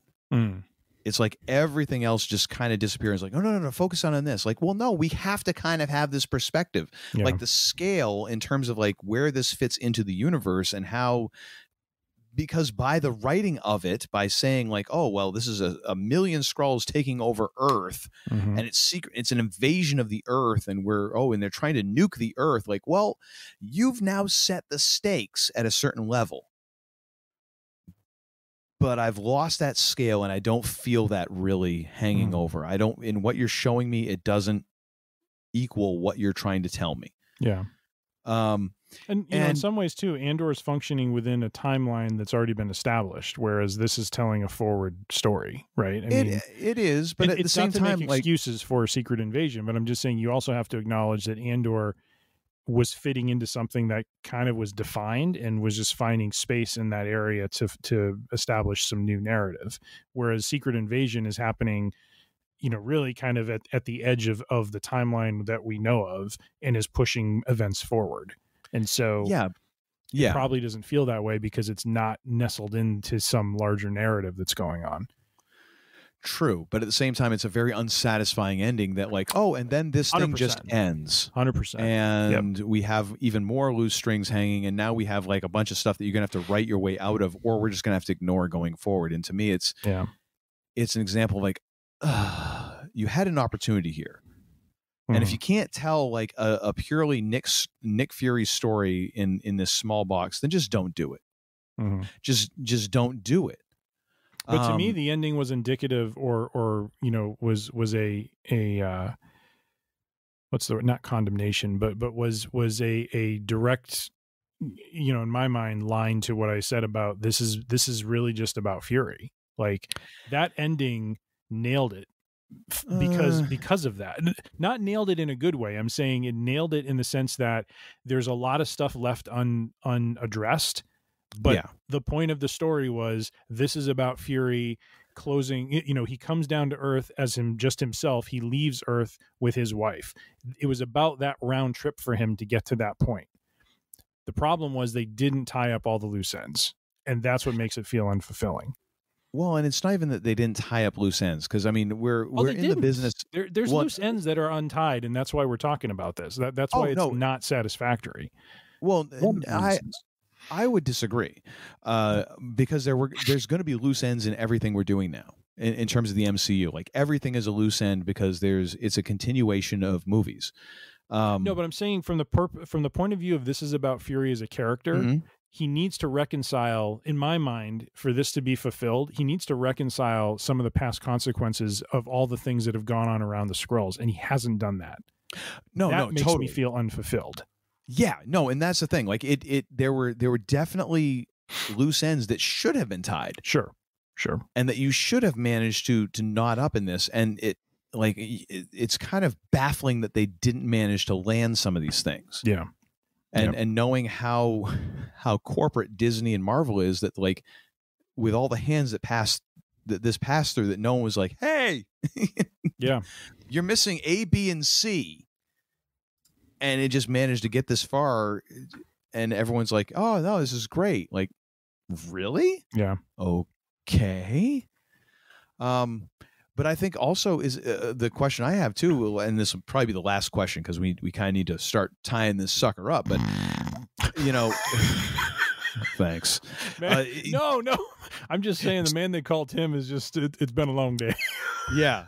So do you think this is endemic of the MCU, because just the sheer number of characters involved and the budget necessary to use any or all of them for any streaming show? Or is it just kind of how Marvel hasn't really seemed to find its footing much in phase 4 or 5 yet? And if you look at, I kind of just want to point this out, because if you go through phase, where am I here? That's phase 5. If you go through phase 4, we've got Black Widow, which was a lot of stuff going around that. It was a serviceable movie. I don't think it was tremendous. Shang-Chi and the Legend of the Ten Rings, which I both think we gave a big thumbs up to. Eternals, which everybody is just sort of like kind of pretending that didn't happen. Spider-Man No Way Home, which everyone big thumbs up there, I think. Doctor Strange Multiverse of Madness, thumbs in the middle. Thor Love and Thunder, which has gotten crapped on somewhat deservedly so, somewhat not deservedly so. Black Panther Wakanda Forever, which is kind of like, all right, yeah, and we end phase 4 on a high note.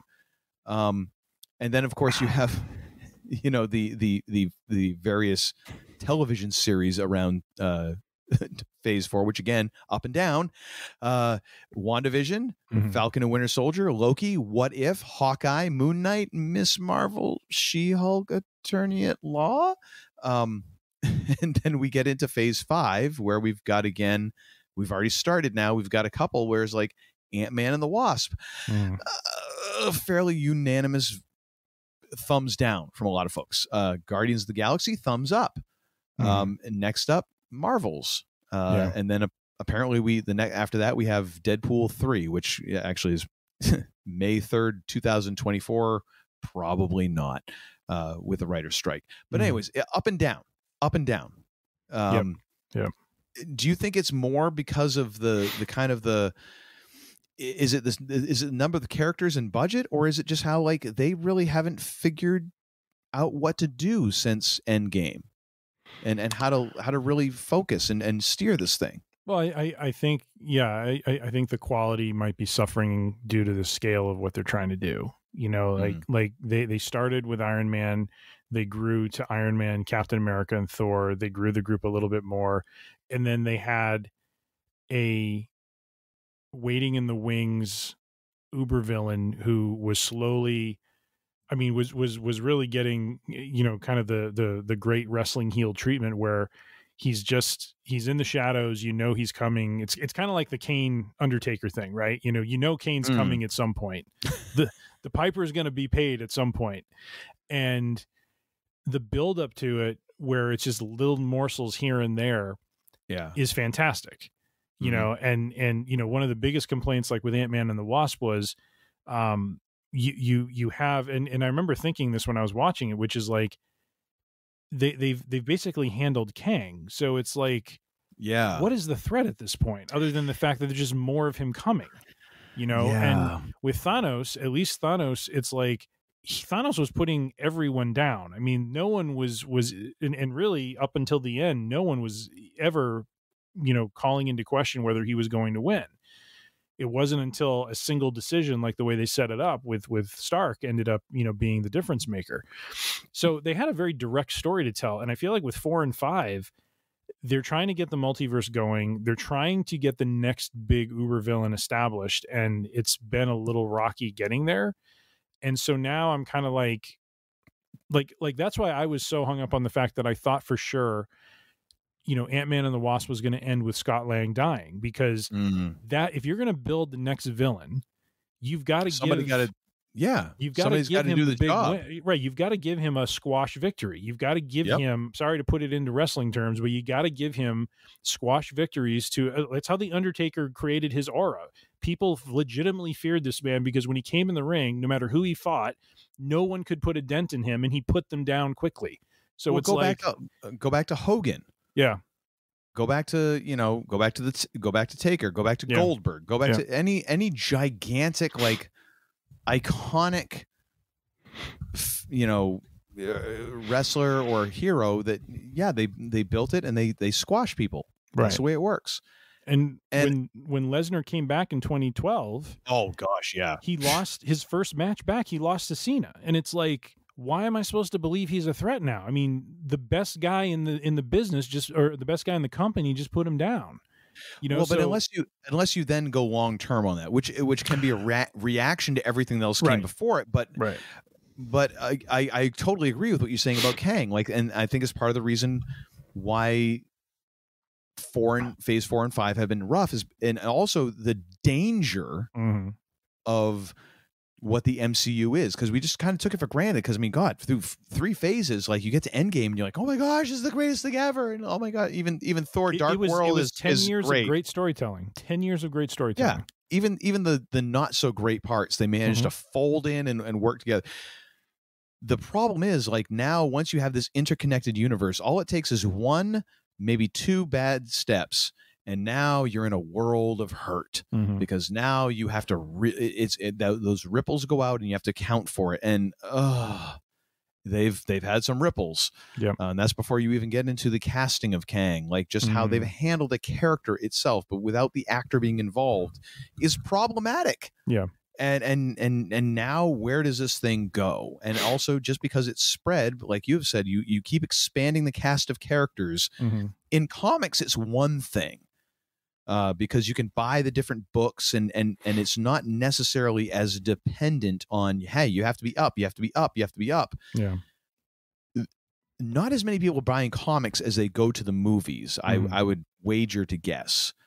So now it's a lot tougher to keep track of. And you have a couple missteps, and now you're in trouble. Well, and there's something to be said about going into kind of the I'm going to say second or third tier characters, but you're getting into the characters that people are less familiar with. Mm-hmm. You know, like when we watched Moon Knight, I at the end of it, I still appreciated the series for what it was, even though it was very different, and it was, visually very different and done in a very different way, but trying to do something different because it was trying to portray mental health in a particular manner. And I thought that was a great risk for someone to try to take creatively. I didn't know anything about Moon Knight though. So it's really hard for me to latch on to a character like that when there isn't a really strong origin story to get me tied into him. You know what I mean? And I know they tried to do that in the series, but it was still, it was so like, I felt like we were kind of thrust into it because of the state of things and the way they were telling that story. But I'm just saying that's lending itself to the unevenness of it is I think a lack of familiarity and a lack of a strong origin, kind of introduction, I think can maybe hurt that connection for the audience. I somewhat agree, but I also disagree because I think the MCU was built on the back of the lesser characters. Like you start off with Iron Man, and the reason they started with these characters is not because we think there's a real strong story. It's like we can't use the Fantastic Four, we can't use Spider-Man, we can't use Hulk because we've already sold those characters off to other studios. So who do we got left? And that became like why originally they're like, maybe the second or third movie would be Shang-Chi, and people are like, who? But stylistically, Iron Man is one of the stronger origin stories, I would argue.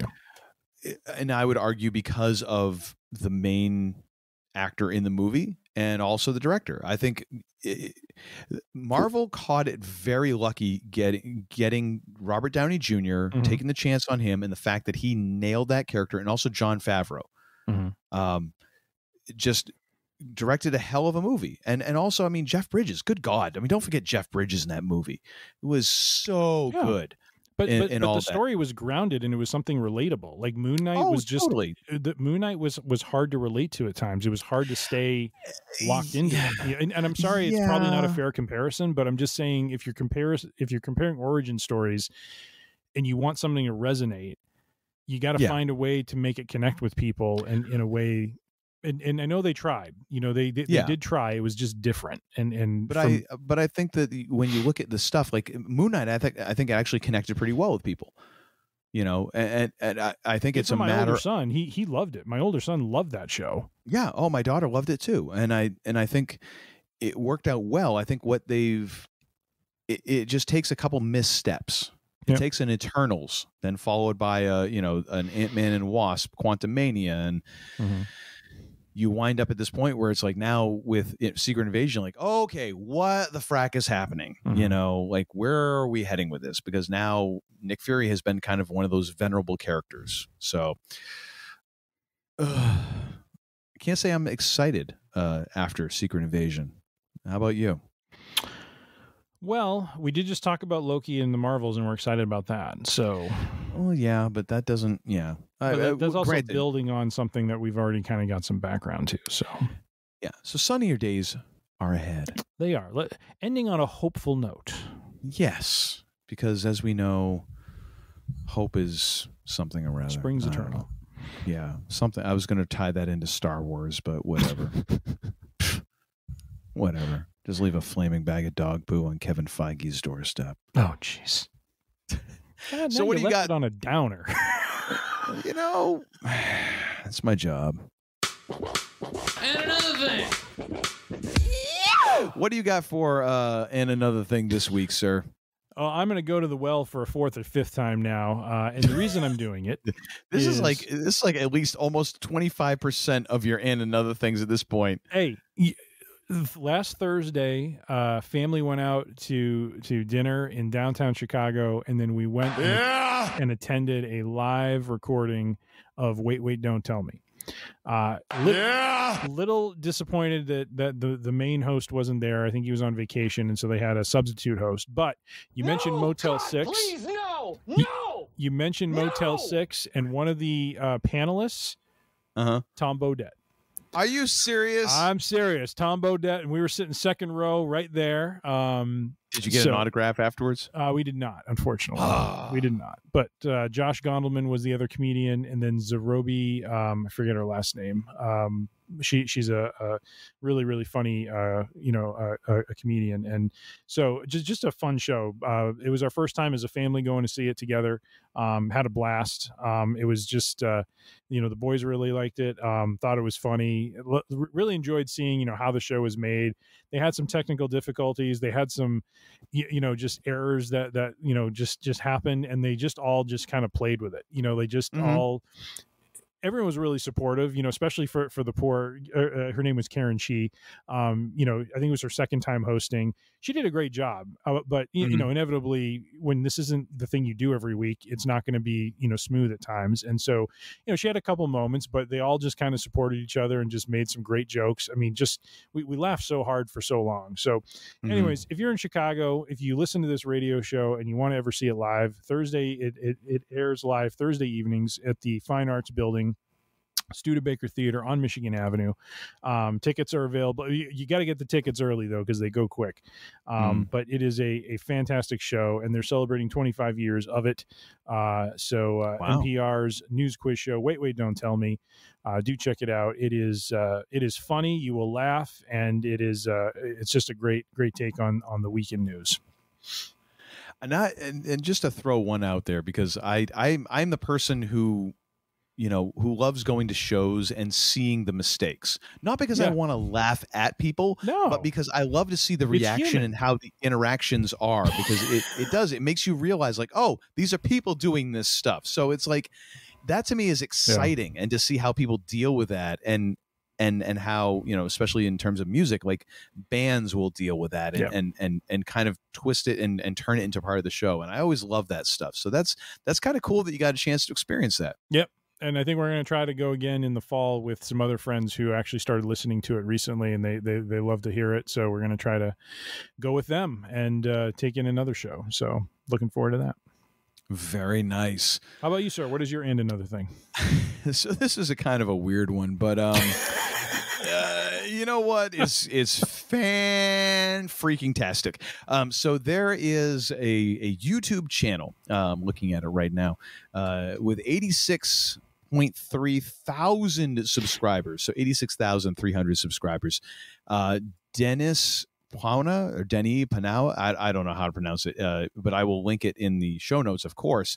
And a while ago, this gentleman had recorded a video that said, "What if ZZ Top wrote Seek and Destroy by Metallica?" Oh my gosh.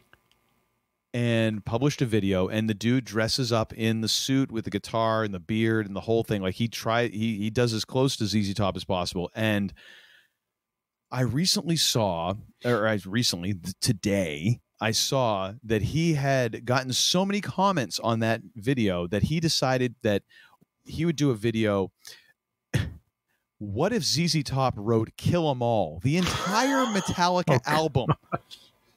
So he covers the entire Metallica album in the style of ZZ Top. Wow. And so my wife is kind of a Metallica fan, which you might not guess from seeing her or talking to her, but she likes her some metal and some hard rock.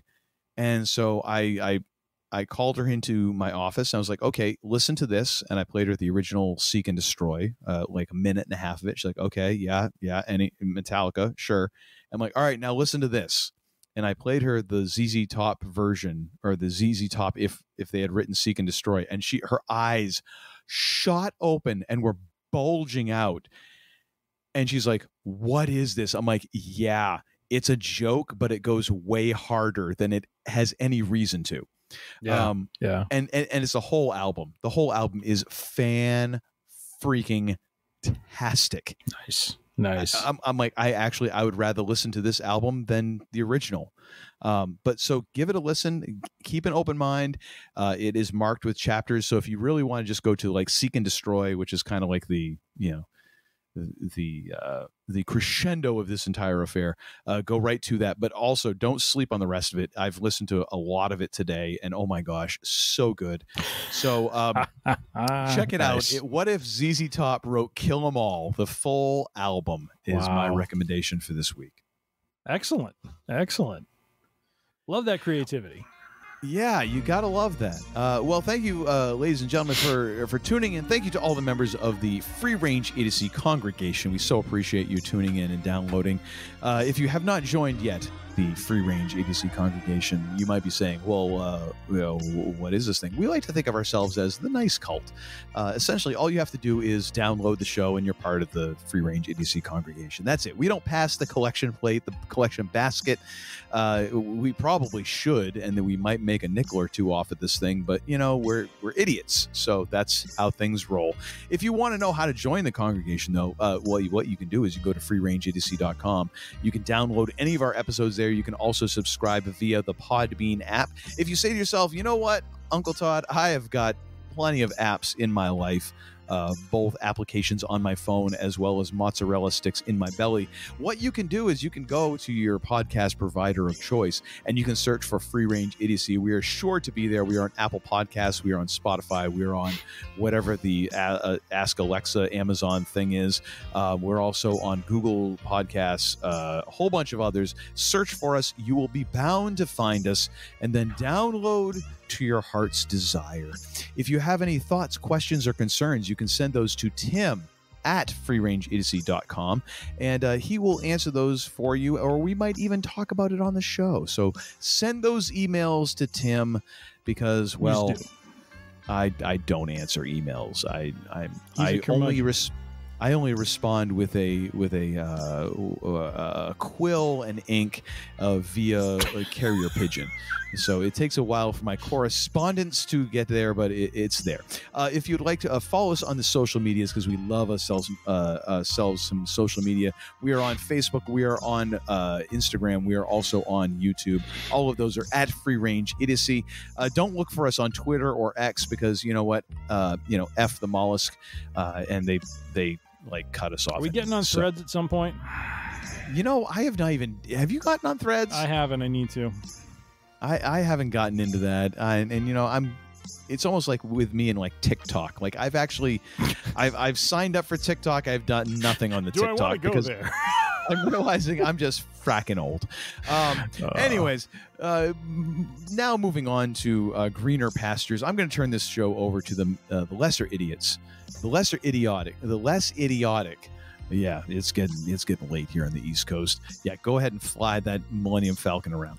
I'm going to turn this over to the less idiotic of the two idiots who run this show, but not before I ask the second most important question in all of human history. The first, of course, being what is hip. The second being, the hell did we learn this episode, sir? We learned the following, and I've written it down on the legal pad. So are you ready, sir? Oh, my gosh. He's got one of his 18 legal pads. That's right. Right here, baby. All the others are filled with conspiracy theories and potato recipes. Let's hear it, sir. And deviled egg recipes, too. Don't forget about that. Well, yeah, of course. We have learned the following, my friend. Mm-hmm. We have learned that Uncle Todd is not surprised that the man they call Tim is going in for the old heart rotor-rooter on Friday. Not even a little bit. Not even a little bit. Nope. But we're hoping to come out with a false positive and throw some mud back in his face. But nonetheless. They're going to rotor-root out all your arteries and come out your nose. You're clean. You're no longer suspect. We found some pimento from an all of you ate in 8th grade. Here you go. There's a lot of mayonnaise in here. What happened? Your blood type is Hellman's.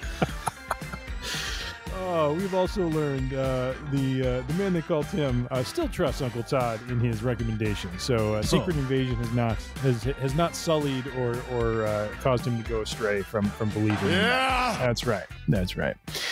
We've also learned the man they call Tim has traveled over 100 miles on an electric scooter. So quite a traveler he is of the urban area. Well, kind of. You are worse than Hulk Hogan. Yes, thank you, Shiki. We've also learned Secret Invasion was an uneven outing, but we are looking forward to the Marvels and Loki Season 2. Our faith remains high that they will be knockout performances and once again reinvigorate and restore our faith in the MCU. Yeah! That's right. And finally, just as we like to usually close things out, and I will echo a note of thanks and appreciation to the listenership. Be safe, be healthy, be kind, be good to one another. And as is our tendency when we're shutting the range down, you don't have to go home, but you can't stay here. It's like I picked the wrong week to quit drinking. I beg your pardon, what did you say? This floozy was the same one as the last one, but I do remember all that trouble, that poor child being abducted and taken off by that handsome devil bandit.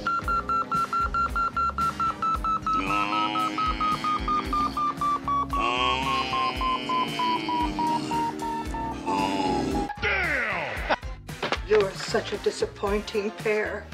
I prayed so hard for you. I think you've had about enough. Well, I think you're wrong, you increasingly attractive-looking woman. You know, you're really pretty. Oh, stop. No, I'm serious. You could be in magazines. You could. You can, and not just like Jugs or Creamsicle. Call me. She won't call. Oh, here's a pleasant sight. Cirrhosis the Wonder Dog. I'm not drunk, all right? I just have a speech impediment. And a stomach virus. And an inner ear infection. Get out. And don't come back until you've redeemed yourselves. That's like 2 episodes in a row. You got that right. Hey, it's a streak, baby. And not the kind where I'm going to the hospital. So. Well, I was going to say skid mark, but, you know, whatever. That might happen at the hospital. They get that catheter in the vein. You go,